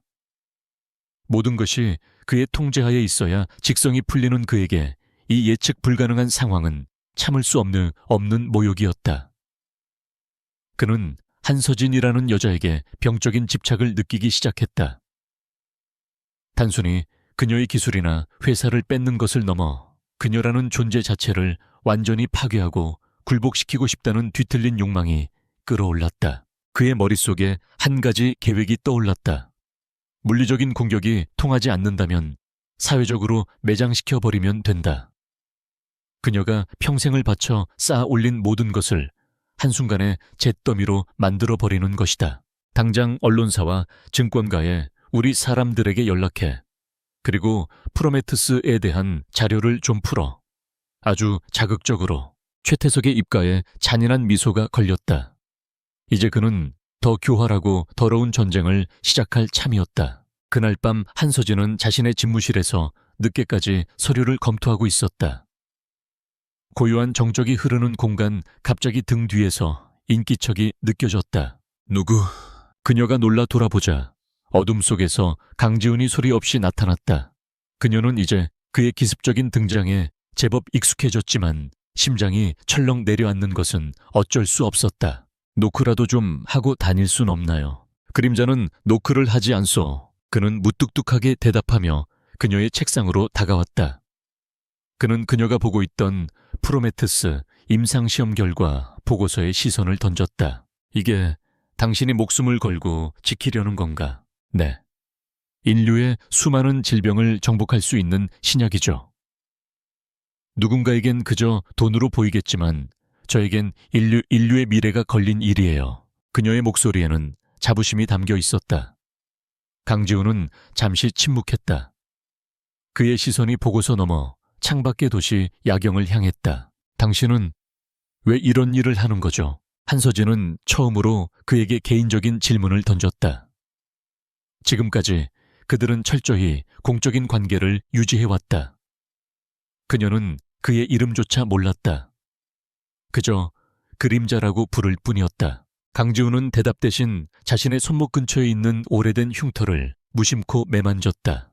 갚아야 할 빚이 있어서. 비로만 갚을 수 있는 빚이 있지. 당신은 이해 못할 거요. 그의 목소리에는 아주 희미하지만 깊은 고통의 그림자가 서려 있었다. 그 순간 한서진은 그의 차가운 가면, 뒤에 숨겨진 인간적인 상처를 엿본 듯한 기분이 들었다. 그녀는 그에 대해 더 묻고 싶었지만 그의 눈빛이 더 이상의 질문을 허락하지 않았다. 두 사람 사이에 어색한 침묵이 흘렀다. 바로 그때 강지훈의 주머니에서 짧은 진동이 울렸다. 고상철에게서 온 암호화된 메시지였다. 메시지를 확인한 그의 얼굴이 순식간에 굳어졌다. 문제가 생겼어. 무서운 문제죠? 최태석이 방식을 바꿨어. 이제 당신의 목숨이 아니라 당신의 이름을 노릴 거요. 당신 회사의 심장을. 그의 말에 한서진의 얼굴이 하얗게 질렸다. 그 의미를 알아차린 것이다. 설마 프로메테스를. 그래. 내일 아침 증권가에 악성 루머가 퍼질 거요. 프로메테스의 임상시험 데이터가 조작되었고 치명적인 부작용이 있다는 내용으로. 모든 언론이 그걸 받았을 준비를 마쳤어. 그것은 사형 선고나 다름없었다. 신약개발 회사에 있어 데이터 조작과 부작용 은폐 의혹은 회사의 존립 자체를 뒤흔드는 최악의 스캔들이었다. 사실 여부와 관계없이 의혹이 터지는 순간 주가는 폭락하고 투자자들은 떠나갈 것이다.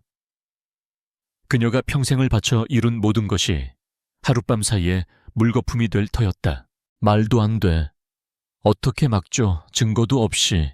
그녀의 목소리가 절망으로 떨렸다. 물리적인 공격은 그가 막아주었지만 보이지 않는 여론전 정보전은 어떻게 막는단 말인가. 강지훈은 창밖의 태산그룹 타워를 차가운 눈으로 응시했다. 최태석은 20년 전에도 똑같은 수법을 썼다. 진실을 거짓으로 덮고 여론을 조작해 상대를 사회적으로 매장시켰다. 그는 그때 그것을 막지 못했다. 그리고 서연을 잃었다. 하지만 이번에는 달랐다. 막는 게 아니오. 강지훈이 돌아보며 말했다.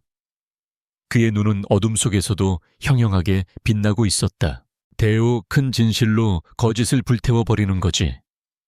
그들이 불을 지르면 우리는 태풍을 불러 일으키면 돼. 그의 말에는 절망에 빠진 그녀를 일으켜 세우는 강력한 힘이 있었다.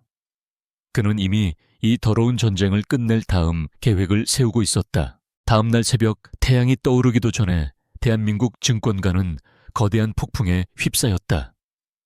익명의 소식통을 인용한 찌라시가 메신저를 통해 퍼져나가기 시작했고 곧이어 몇몇 인터넷 언론사에서 기다렸다는 듯이 기사를 쏟아냈다. 충격 단독 미래, 이노베이션스 신약, 프로메테스, 임상 데이터 조작 의혹.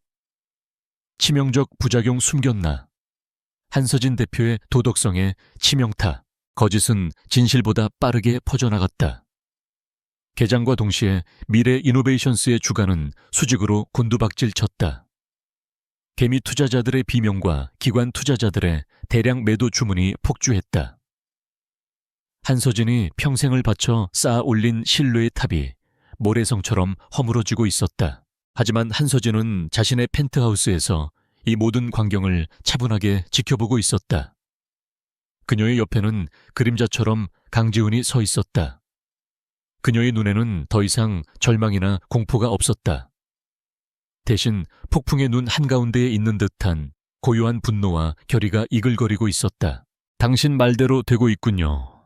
태풍을 불러 일으킬 시간인가요? 때가 됐어. 강지훈의 계획은 대담하고 위험했다. 최태석이 거짓을 퍼뜨리는 데 사용한 조작된 보고서는 알파 리서치라는 독립연구소의 명의로 되어 있었다. 그리고 그 연구소의 소장인 안 박사는 한때 학계에서 존경받던 인물이었지만 지금은 모든 활동을 중단하고 잠적한 상태였다. 최태석의 협박과 회유에 넘어가 양심을 판 대가였다. 강지훈의 계획은 바로 그 안 박사를 찾아내는 것이었다. 그에게서 조작되지 않은 원본 데이터와 최태석의 협박 사실에 대한 증언을 확보하는 것. 그것만이 이 더러운 정보전을 끝낼 유일한 방법이었다. 안 박사는 지금 강원도의 한 별장에 숨어 있어. 최태석이 감시 겸 보호를 위해 자기 사람들을 붙여놨지.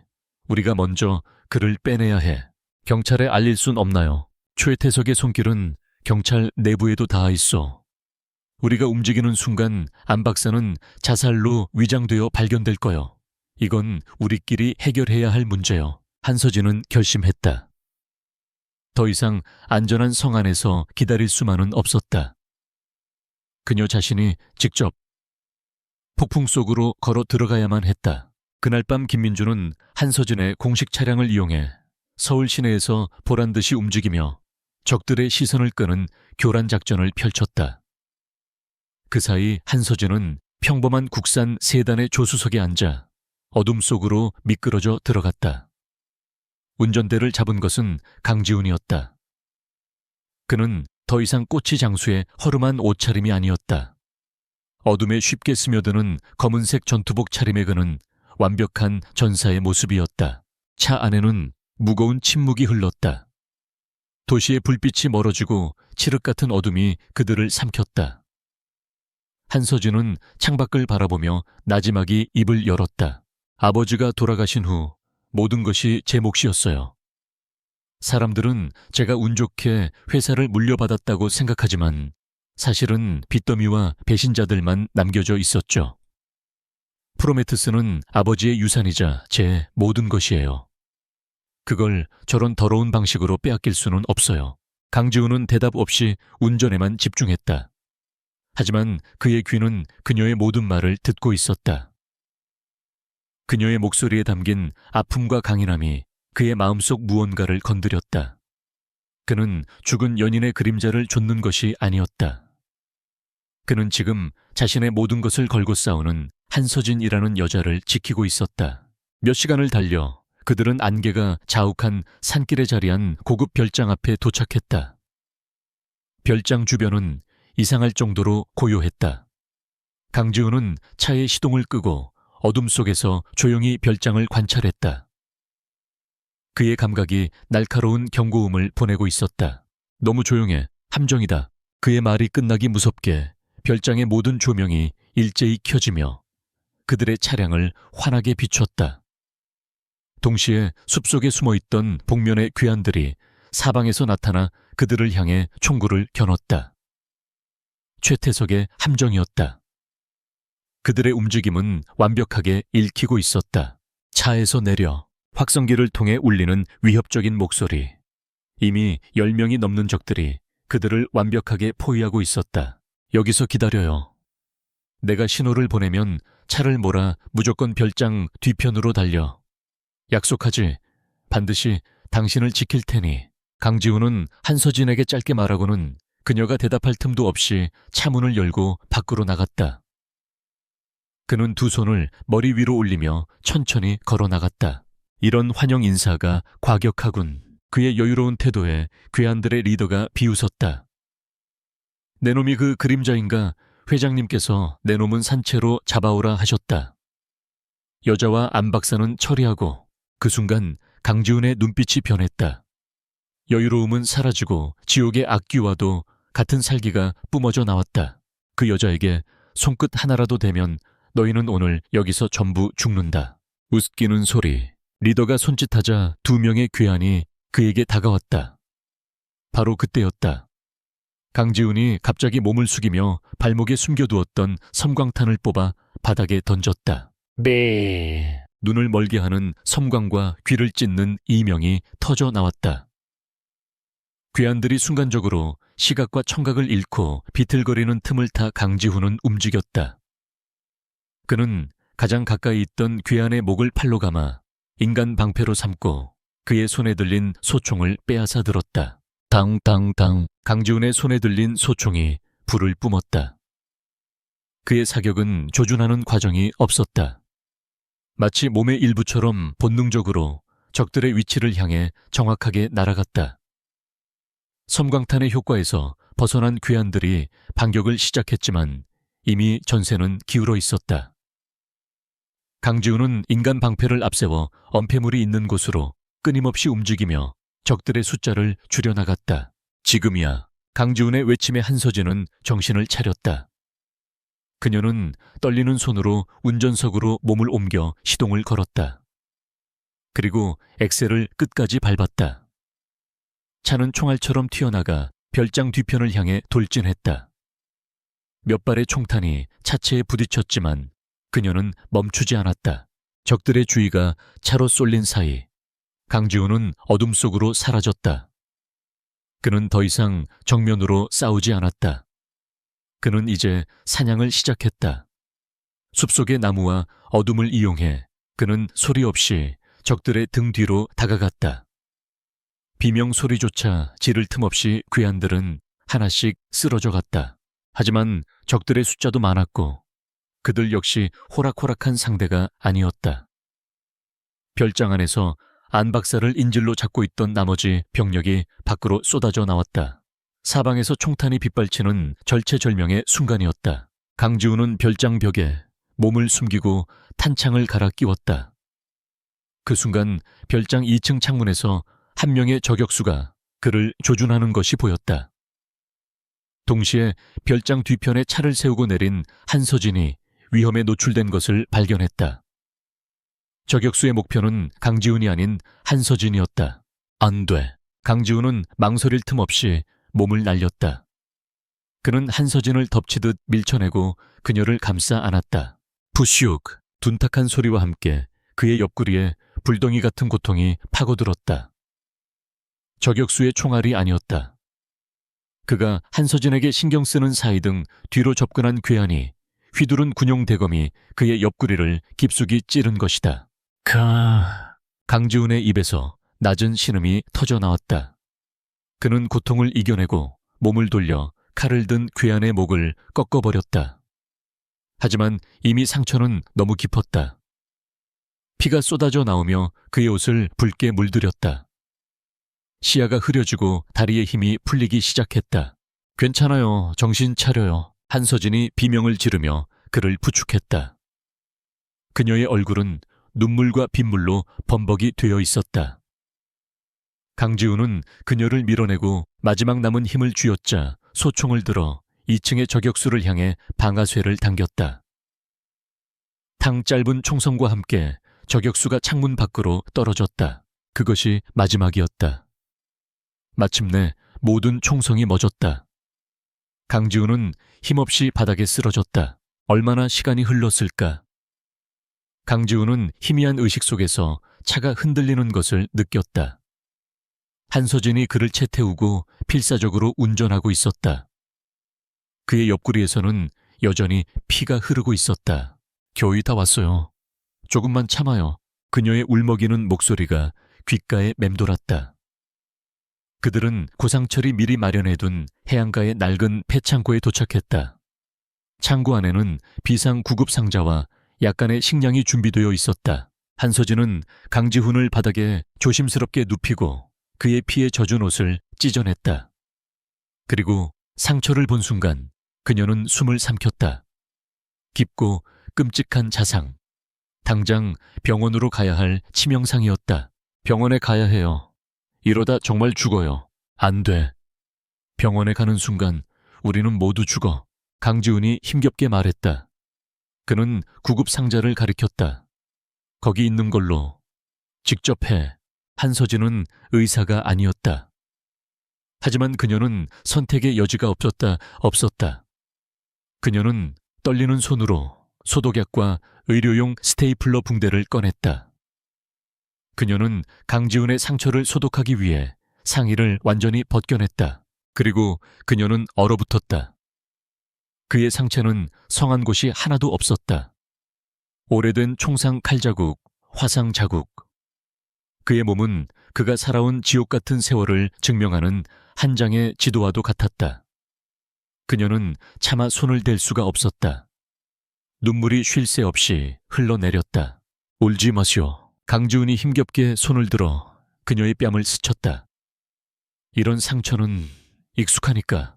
그의 말에 그녀의 가슴은 더욱 미어졌다. 그녀는 눈물을 닦고 각오를 다졌다. 이를 악물고 상처를 소독하고 벌어진 살을 스테이플러로 찍어 봉합하기 시작했다. 강지훈은 신음 한 번 내지 않고 그저 땀을 흘리며 고통을 견뎌낼 뿐이었다. 치료가 끝났을 때 두 사람은 탈진 상태였다.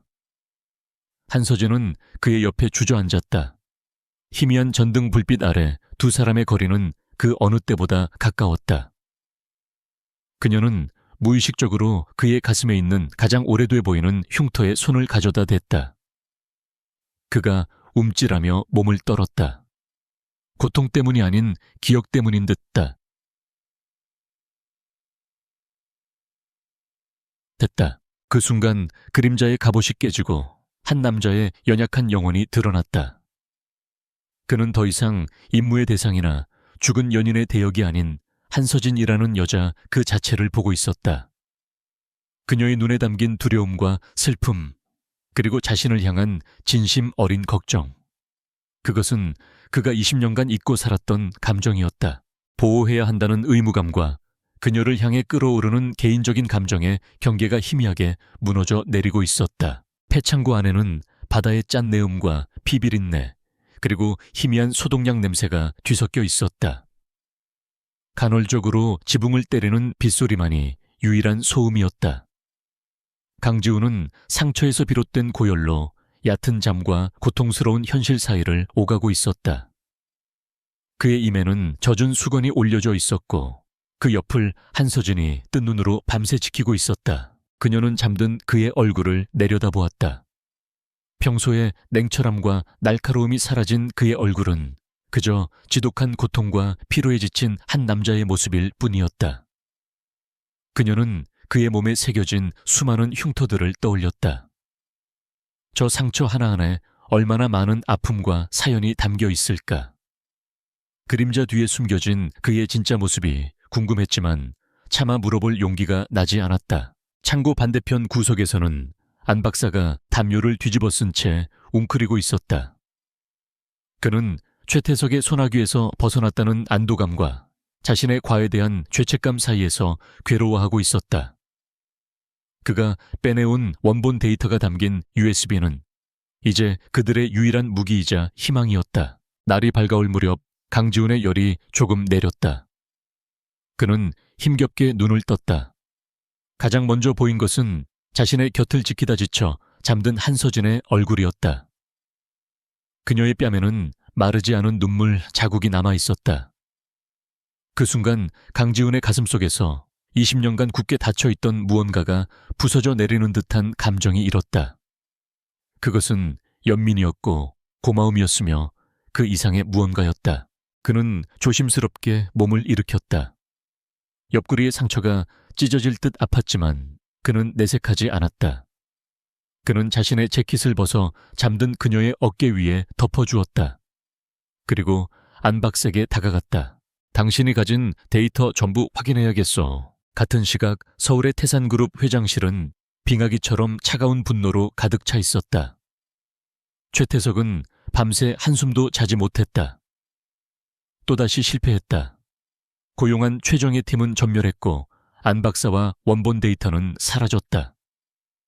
그리고 그 중심에는 정체불명의 그림자가 있었다. 찾아내. 무슨 수를 써서라도 그놈을 찾아내 땅을 파서라도 찾아내란 말이야. 그의 고함에 비서실장은 숨도 제대로 쉬지 못했다. 죄송합니다, 회장님. 현장에서 생존한 조직원의 말에 따르면 상대는 인간의 능력을 넘어선 괴물이었습니다. 혼자서 저희 팀 전체를 변명은 집어치워 최태석은 더 이상 기다릴 수 없었다.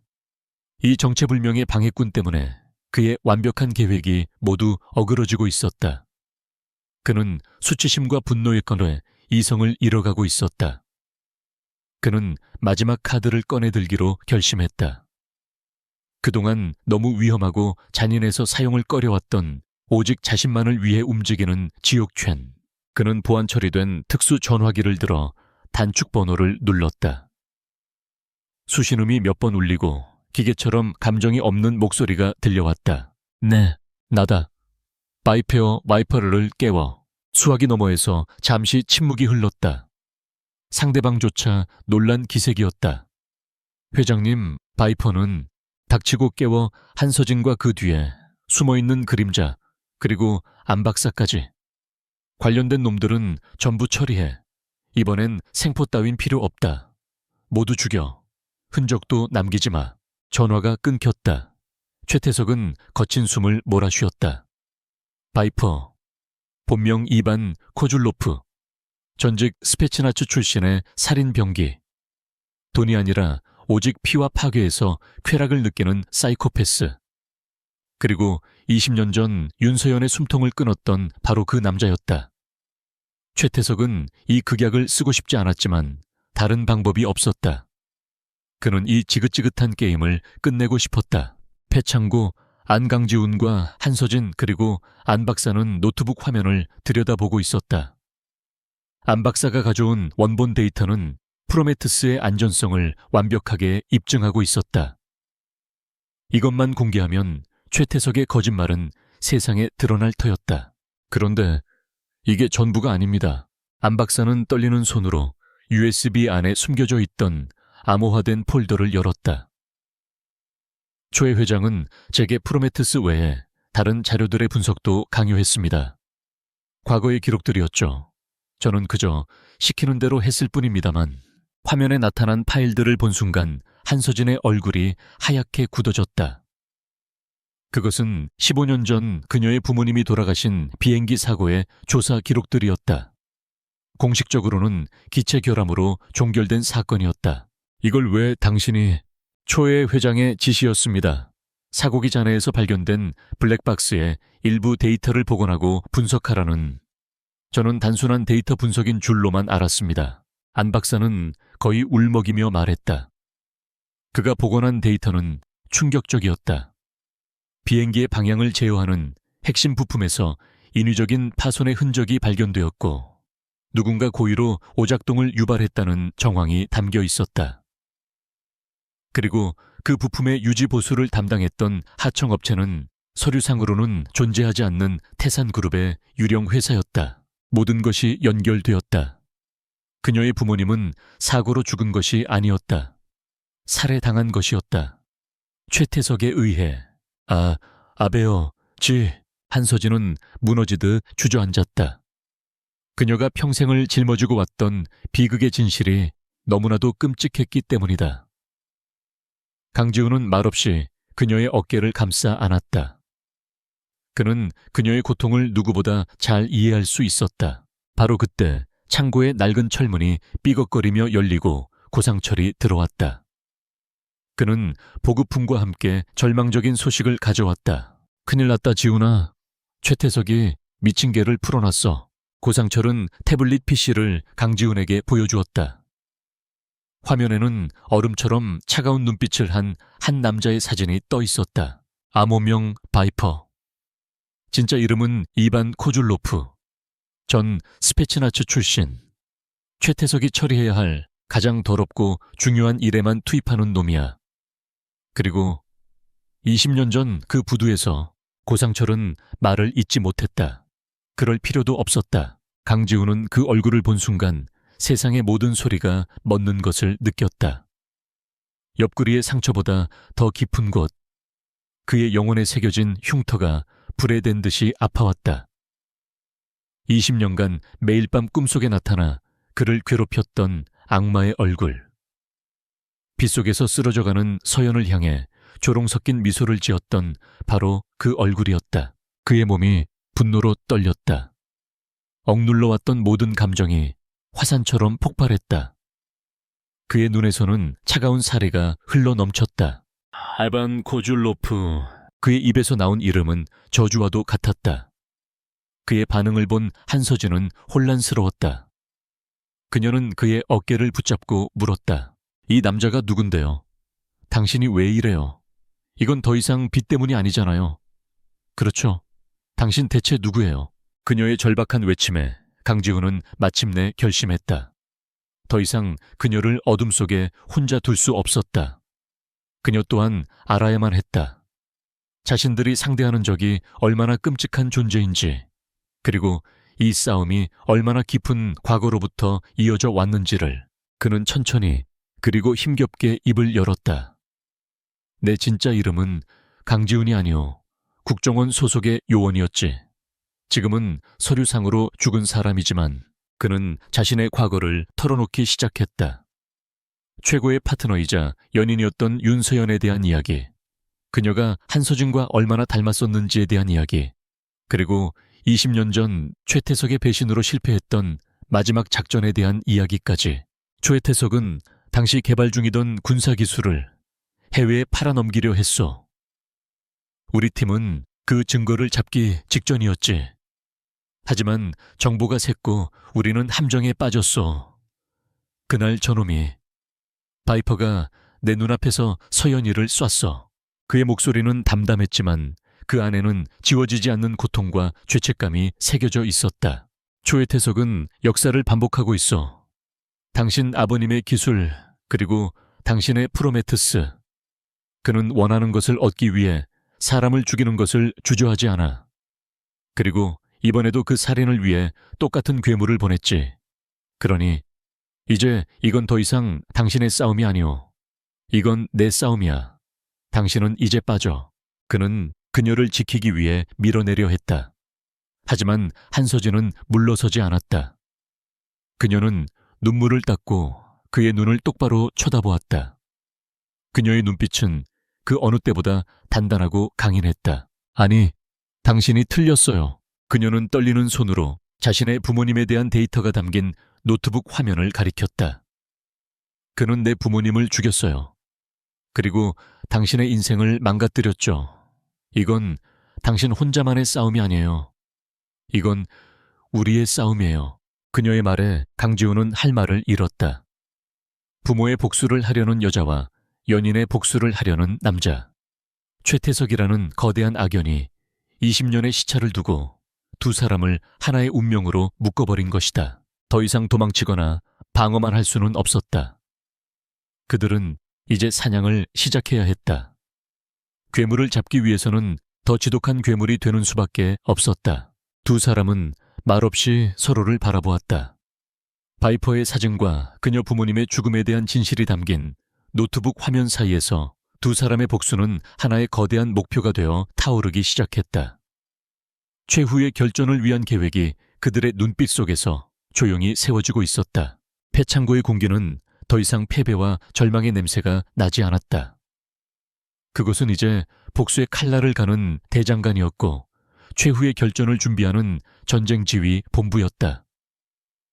강지훈의 상처는 아직 완전히 아물지 않았지만 그의 눈빛은 그 어느 때보다 차갑고 날카롭게 빛나고 있었다. 그의 곁에는 한서진과 고상철, 그리고 모든 진실을 세상에 증언하기로 결심한 안 박사가 있었다. 그들은 더 이상 쫓기는 자들이 아니었다. 사냥꾼이었다. 그들의 계획은 단순하면서도 대담했다. 괴물을 잡기 위해 괴물이 가장 탐내는 미끼를 던지는 것, 바로 프로메테스였다. 최태석이 가장 두려워하는 것은 내가 프로메테스 기술을 들고 해외의 경쟁사로 넘어가는 시나리오일 거요. 한서진이 입을 열었다. 그녀의 목소리는 더 이상 떨리지 않았다. 아버지와 강지훈의 연인을 죽인 원수를 앞에 두고 그녀는 강철처럼 단단해져 있었다. 우리가 그 시나리오를 현실처럼 꾸미는 겁니다.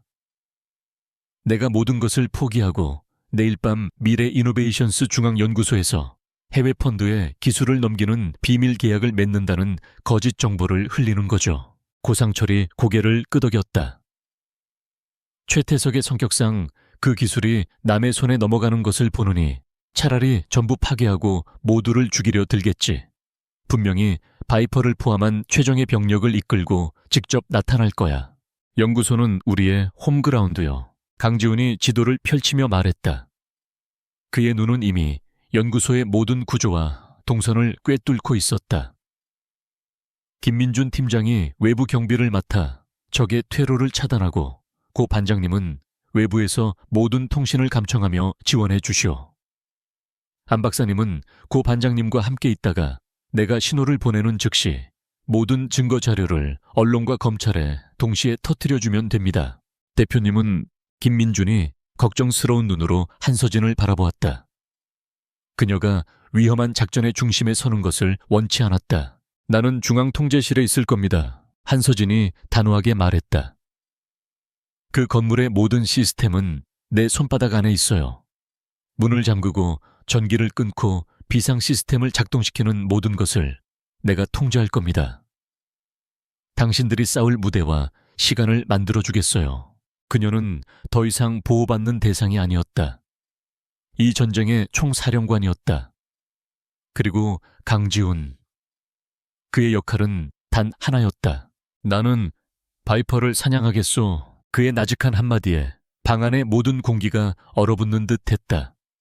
그것은 20년간 묵혀온 복수의 선언이었다. 작전은 계획대로 진행되었다. 한서진이 해외로 기술을 매각하려 한다는 정보는 최태석의 귀에 정확하게 흘러 들어갔다. 그의 분노는 극에 달했다. 감히 자신의 먹잇감을 다른 놈에게 넘기려 한다는 사실에 이성을 잃었다. 그는 바이퍼와 자신의 사병 조직 태산 시큐리티의 최정계 요원들을 이끌고 직접 미래 이노베이션스 중앙연구소로 향했다. 약속의 밤. 연구소 주변은 폭풍 전야처럼 고요했다.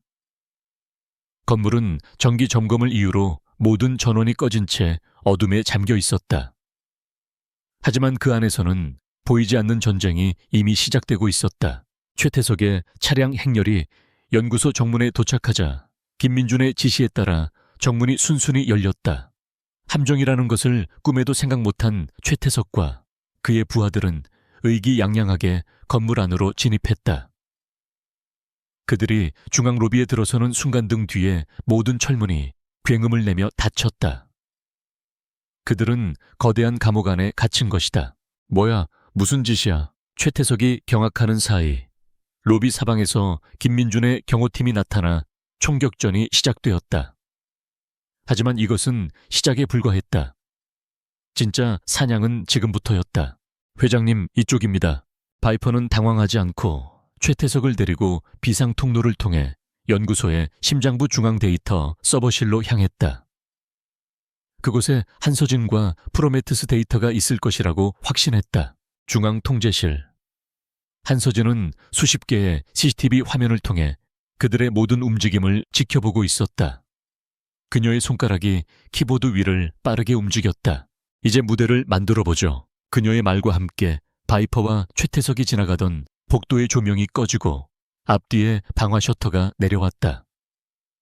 최태석은 바이퍼와 분리되어 유리벽으로 된 관찰실에 갇혔고 바이퍼는 칠흑 같은 어둠의 미로 속에 홀로 남게 되었다.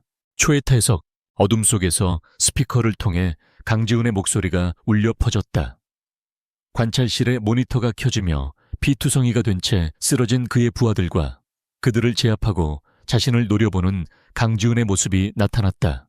최태석은 자신의 눈을 의심했다. 너는 죽었잖아, 강지훈. 그래, 나는 20년 전에 죽었지. 네가 죽인 거야. 강지훈의 목소리가 어둠 속에서 다시 한번 울려 퍼졌다. 바이퍼, 오랜만이군. 내 얼굴 기억하나? 어둠 속에 갇힌 바이퍼의 얼굴에 처음으로 당혹감이 스쳤다. 그는 이 목소리를 기억했다. 20년 전 비 내리는 부두에서 자신에게 저주를 퍼붓던 그 목소리. 살아있었나 유령. 바이퍼가 어둠을 향해 비웃음을 날렸다. 그때 내년처럼 이 여자도 똑같이 죽여주지. 그 말이 끝나기 무섭게 바이퍼가 있던 공간에 스프링클러가 터지며 차가운 물줄기를 뿜어냈다. 동시에 액체 질소 탱크의 밸브가 열리며 하얀 냉기가 복도를 채웠다. 한서진이 통제실에서 그를 위해 시야를 가리고 그의 움직임을 둔화시키고 있었다. 강지훈과 바이퍼의 싸움이 시작되었다. 그것은 인간과 인간의 싸움이 아니었다. 어둠 속에서 서로의 존재를 감각만으로 느끼며 움직이는 두 마리 맹수의 사투였다. 바이퍼의 공격은 곰처럼 육중하고 파괴적이었다.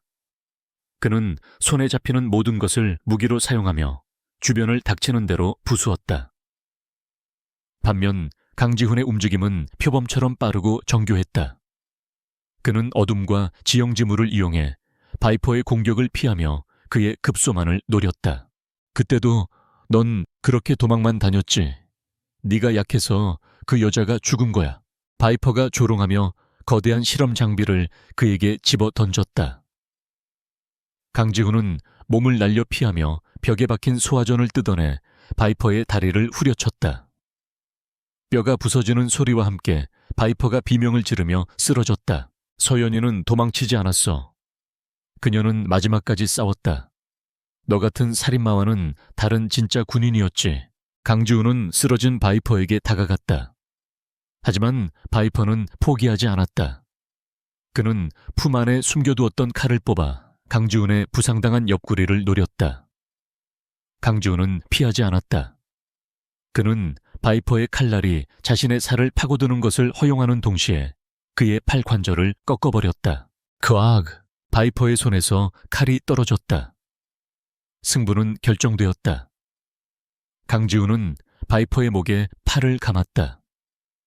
숨이 막혀오는 고통 속에서 바이퍼는 처음으로 공포를 느꼈다. 이건 윤서연을 위한 것이다. 강지훈은 그의 목을 부러뜨리지 않았다. 죽이는 것은 너무 쉬운 복수였다. 그는 바이퍼를 완전히 무력화시킨 뒤 그의 귀에 속삭였다. 너는 감옥에서 평생 네가 죽인 사람들의 얼굴을 떠올리며 살게 될 거다. 그것이 너에게 내리는 나의 심판이다. 모든 것을 유리병 너머에서 지켜보던 최태석은 공포에 질려 주저앉았다. 그의 최강의 무력이었던 바이퍼가 처참하게 무너진 것이다. 강지훈은 피를 흘리며 그가 갇힌 관찰실 앞으로 다가왔다. 그는 총을 쏘지도 유리를 부수려 하지도 않았다. 그저 조용히 그를 바라볼 뿐이었다. 바로 그 순간 관찰실의 모든 모니터 화면이 뉴스로 바뀌었다. 속보입니다. 태산그룹 최태석 회장 살인교사 및 천문학적 규모의 비자금 혐의로 긴급 체포될 예정. 고상철과 안 박사가 모든 것을 터뜨린 것이다. 최태석의 비리 증거, 프로메테스 데이터 조작의 진실 15년 전 비행기 사고의 재조사 요청, 그리고 20년 전 군사기술 유출 사건의 증거까지 최태석의 제국이 실시간으로 무너져 내리고 있었다. 주가는 폭락하고 압수수색이 시작되었다는 속보가 이어졌다. 그는 모든 것을 잃었다. 안 돼. 안 돼. 이건 내 거야. 태산은 내 거라고. 최태석은 유리벽을 주먹으로 치며 미친 듯이 소리쳤다. 하지만 그의 외침은 방금벽에 막혀 공허하게 울릴 뿐이었다. 그의 눈에 비친 강지훈은 아무 말도 하지 않았다. 그저 차가운 눈으로 한 인간의 완전한 파멸을 지켜보고 있었다. 그것은 그 어떤 물리적인 폭력보다 더 잔인한 복수였다. 멀리서 경찰 사이렌 소리가 점점 가까워지고 있었다. 강지훈은 통제실의 CCTV 카메라를 향해 고개를 돌렸다. 화면 너머 한서진이 눈물을 흘리며 그를 보고 있었다. 두 사람은 말없이 서로의 눈을 통해 길고 길었던 싸움의 끝을 확인했다. 폭풍이 지나갔다. 이제 새벽이 올 시간이었다. 새벽의 첫 빛이 피로 얼룩진 연구소의 유리창을 통과해 길게 그림자를 늘어뜨렸다. 밤새 이어진 광기와 폭력의 흔적을 씻어내려는 듯 도시의 아침은 눈부시게 밝아오고 있었다. 수십 대의 경찰차와 검찰 수사 차량이 건물을 개미떼처럼 에워쌌다. 무장한 경찰 특공대가 건물의 모든 출입구를 통제했고 하얀 방진복을 입은 감식반원들이 분주하게 움직였다. 이 밤의 모든 사건은 대한민국을 뒤흔들 거대한 스캔들의 서막에 불과했다. 최태석은 넋이 나간 사람처럼 수사관들에게 양팔을 붙잡힌 채 끌려 나왔다. 한때 대한민국 경제계의 제왕으로 군림했던 그의 얼굴에는 오만함 대신 공허한 절망만이 남아있었다. 그는 수많은 카메라 플래시 세례를 받으며 죄수 호송차에 올랐다. 그의 제국은 하룻밤 사이에 잿더미가 되었다. 다른 쪽에서는 의식을 잃은 바이퍼가 특수 제작된 구속구에 묶인 채 실려 나오고 있었다. 그의 신병은 경찰이 아닌 국정원에서 나온 검은 양복의 요원들에게 인계되었다. 20년 전에 묻혀버린 진실을 파헤칠 가장 중요한 증인이었다. 이 모든 혼란의 한가운데에서 강지훈은 유령처럼 사라졌다. 그는 경찰의 포위망이 완성되기 전 어둠을 틈타 조용히 전장을 벗어났다. 그의 임무는 끝났다. 끝났다. 복수는 완성되었고 정의는 이제 세상의 몫이었다. 그는 다시 그림자 속으로 돌아갔다. 그 후 며칠간 대한민국은 태산그룹 게이트로 들끓었다. 뉴스 채널에서는 24시간 관련 속보를 쏟아냈다. 최태석 회장의 살인교사, 천문학적인 규모의 비자금 정관계 로비, 그리고 15년 전 항공기 사고와 20년 전 군사 기술 유출 사건까지. 그의 범죄 제국의 실체는 양파 껍질처럼 벗겨질수록 더 흉측한 모습을 드러냈다. 반면 한서진과 미래 이노베이션스는 극적인 반전의 주인공이 되었다. 조작된 루머는 안 박사의 양심 선언과 원본 데이터 공개로 하룻밤 만에 뒤집혔다. 위기를 극복한 여성 CEO여 거대한 악에 맞서 싸운 영웅. 세상은 그녀에게 찬사를 보냈다. 프로메테스의 가치는 재평가되었고 회사의 주가는 이전보다 더 높이 치솟았다. 그녀의 부모님의 사건도 재수사에 들어갔다. 15년간 그녀를 짓눌렀던 단순 사고라는 멍에는 이제 추악한 범죄라는 진실로 대체될 것이었다. 그것은 아프지만 반드시 필요한 과정이었다. 모든 것이 제자리를 찾아가고 있었다. 김민주는 이번 사건의 공로를 인정받아 그룹의 핵심 임원으로 승진했고 고상철은 국정원의 공식적인 요청을 받아 20년 전 사건의 진상규명위원회 특별자문으로 위촉되었다. 죽은 윤서연 요원의 명예는 이제 국가의 이름으로 회복될 터였다. 한서진은 다시 미래 이노베이션스의 대표 자리로 돌아왔다. 더 강하고 더 단단해진 모습이었다. 직원들은 그녀를 이전보다 더 깊이 신뢰하고 따랐다. 그녀는 모든 것을 되찾았고 더 많은 것을 얻었다. 하지만 그녀의 마음 한구석은 텅 비어 있었다. 강지훈, 그는 어디로 사라진 것일까? 그녀는 김민준과 고상철을 통해 그를 찾으려 애썼지만 그는 처음부터 존재하지 않았던 사람처럼 모든 흔적을 지워버렸다. 그가 머물렀던 옥탑방은 텅 비어 있었고 광장시장의 꼬치가게는 다른 주인을 만났다. 그는 마치 임무를 완수한 그림자처럼 자신의 역할을 끝내고 완벽하게 소멸해버린 듯했다. 그녀는 그를 잊을 수 없었다. 자신을 위해 기꺼이 몸을 던졌던 그의 모습 고통 속에서도 신음 한 번 내지 않던 그의 강인함, 그리고 그의 몸에 새겨진 수많은 흉터들과 그 안에 담긴 깊은 슬픔까지. 그녀는 그를 다시 만나야만 했다. 그에게 하지 못한 말이 너무나도 많았다. 바다가 보이는 언덕, 작은 공동묘지 한편에 바람소리만이 가득했다. 강지훈은 낡은 비석 앞에 조용히 서 있었다. 윤서연 여기 잠들다. 비석에는 이름 석자 외에 아무것도 새겨져 있지 않았다. 국가를 위해 싸웠지만 국가로부터 버림받았던 그녀의 삶처럼 오래 걸렸지 서연아. 강지훈은 20년 만에 처음으로 그녀의 무덤 앞에서 편안한 목소리로 말을 걸었다. 이제 다 끝났어. 최태석은 대가를 치를 거고 너를 죽인 놈도 법의 심판을 받을 거야. 내 명예도 이제 곧 되찾을 수 있을 거야. 내가 너무 늦었지. 미안하다. 그는 품에서 하얀 국화꽃 한 송이를 꺼내 비석 앞에 놓았다. 20년간 그의 영혼을 짓눌렀던 죄책감과 복수심이라는 무거운 짐이 파도 소리와 함께 조금씩 씻겨 내려가는 듯했다. 하데스로서의 삶은 이제 끝났다. 그는 이제 무엇을 해야 할까? 다시 광장시장으로 돌아가 꼬치를 구울까? 아니면 아무도 없는 곳으로 떠나 평생을 유령처럼 살아갈까?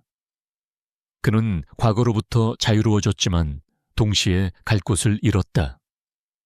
그의 세상에는 오직 서연과의 기억 그리고 복수뿐이었으니까 그가 씁쓸하게 웃으며 돌아설 때였다. 언덕 아래 그를 바라보며 서 있는 한 여자가 보였다. 한서진이었다. 그녀가 어떻게 이곳을 알았는지 묻지 않았다. 어쩌면 고상철이 알려주었을지도 모른다. 그는 그저 담담하게 그녀를 마주보았다. 한서진은 천천히 그에게 다가왔다. 그녀는 비석의 이름을 한 번 보고 다시 그의 얼굴을 바라보았다. 그녀군요. 그래, 이제 떠날 건가요? 그녀의 목소리에 희미한 떨림이 섞여 있었다. 강지훈은 고개를 끄덕였다. 내 역할은 끝났어. 맞아. 나는 죽은 사람이고 당신은 이제 당신의 세상에서 살아가야지. 그게 맞아. 아니요. 한서진은 단호하게 고개를 저었다. 그녀는 그의 앞으로 한 걸음 더 다가섰다. 제가 원하는 건 국정원 요원 하데스가 아니에요. 저는 강지훈이라는 남자를 기다리고 있어요. 나를 위해 다쳐주고 내가 치료해줬던 남자. 자신의 아픔을 내게 보여주었던 남자요. 그녀의 눈은 진심으로 가득 차 있었다. 당신은 그녀의 그림자가 아니에요. 그리고 나는 그녀의 대역이 아니고요. 우리는 각자의 상처를 가진 사람들이고 서로를 구했어요. 당신의 빚은 다 갚았을지 몰라도 이제 내 빚이 남았어요. 당신이 내 목숨을 구했잖아요. 강지훈은 아무 말도 할 수 없었다. 그의 심장이 20년 만에 처음으로 새로운 사람을 향해 뛰기 시작했다. 한서진은 조심스럽게 그의 손을 잡았다. 그의 손은 여전히 거칠었지만 그녀는 그 손의 온기를 느낄 수 있었다. 유령으로 살지 말아요. 이제는 당신의 삶을 살아요. 내가 옆에 있을게요. 고깃꼬치를 파는 그는 20년 동안 여자를 건드린 적이 없었지만 여시오를 본 순간 그녀에 대한 갈망을 억누를 수 없었다. 그를 처음 움직이게 했던 것은 죽은 연인을 향한 그리움과 죄책감에서 비롯된 갈망이었다. 하지만 이제 그의 눈앞에 있는 여자를 향한 갈망은 과거가 아닌 미래를 향한 것이었다. 새로운 삶에 대한 희망, 그리고 사랑에 대한 갈망이었다. 강지훈은 잡힌 손을 놓지 않았다. 대신 그는 천천히 그녀의 손을 마주 잡았다. 20년간 멈춰 있던 그의 시간이 다시 흐르기 시작했다. 몇 달 후 광장시장은 여전히 사람들로 붐볐다. 고기 익는 냄새와 사람들의 활기찬 목소리로 가득한 곳. 예전에 강지훈이 있던 꼬치가게 자리에는 새로운 주인이 웃으며 손님을 맞고 있었다. 그리고 그 가게 앞을 한 남자와 한 여자가 다정하게 손을 잡고 지나가고 있었다. 남자는 더 이상 어둠의 그림자를 들이우지 않았다. 그의 얼굴에는 평온한 미소가 걸려 있었다. 여자는 대한민국을 이끄는 CEO의 카리스마 대신 사랑에 빠진 평범한 여자의 행복한 얼굴을 하고 있었다. 여기 꼬치 맛이 예전만 못하네요. 한서진이 장난스럽게 투덜거렸다. 그런가? 그럼 내가 나중에 직접 해줘야겠군. 강지훈이 웃으며 대답했다. 그의 미소는 너무나 자연스러워서 그가 한때 세상을 등졌던 유령이었다는 사실을 아무도 상상할 수 없을 터였다. 두 사람은 인파 속으로 천천히 걸어 들어갔다. 그들은 더 이상 서로의 상처를 들여다보지 않았다. 같은 방향을 바라보며 함께 만들어갈 새로운 내일을 이야기하고 있었다. 지옥 같던 과거를 지나 마침내 그들은 서로에게 평범하고 따뜻한 오늘이 되어 주었다.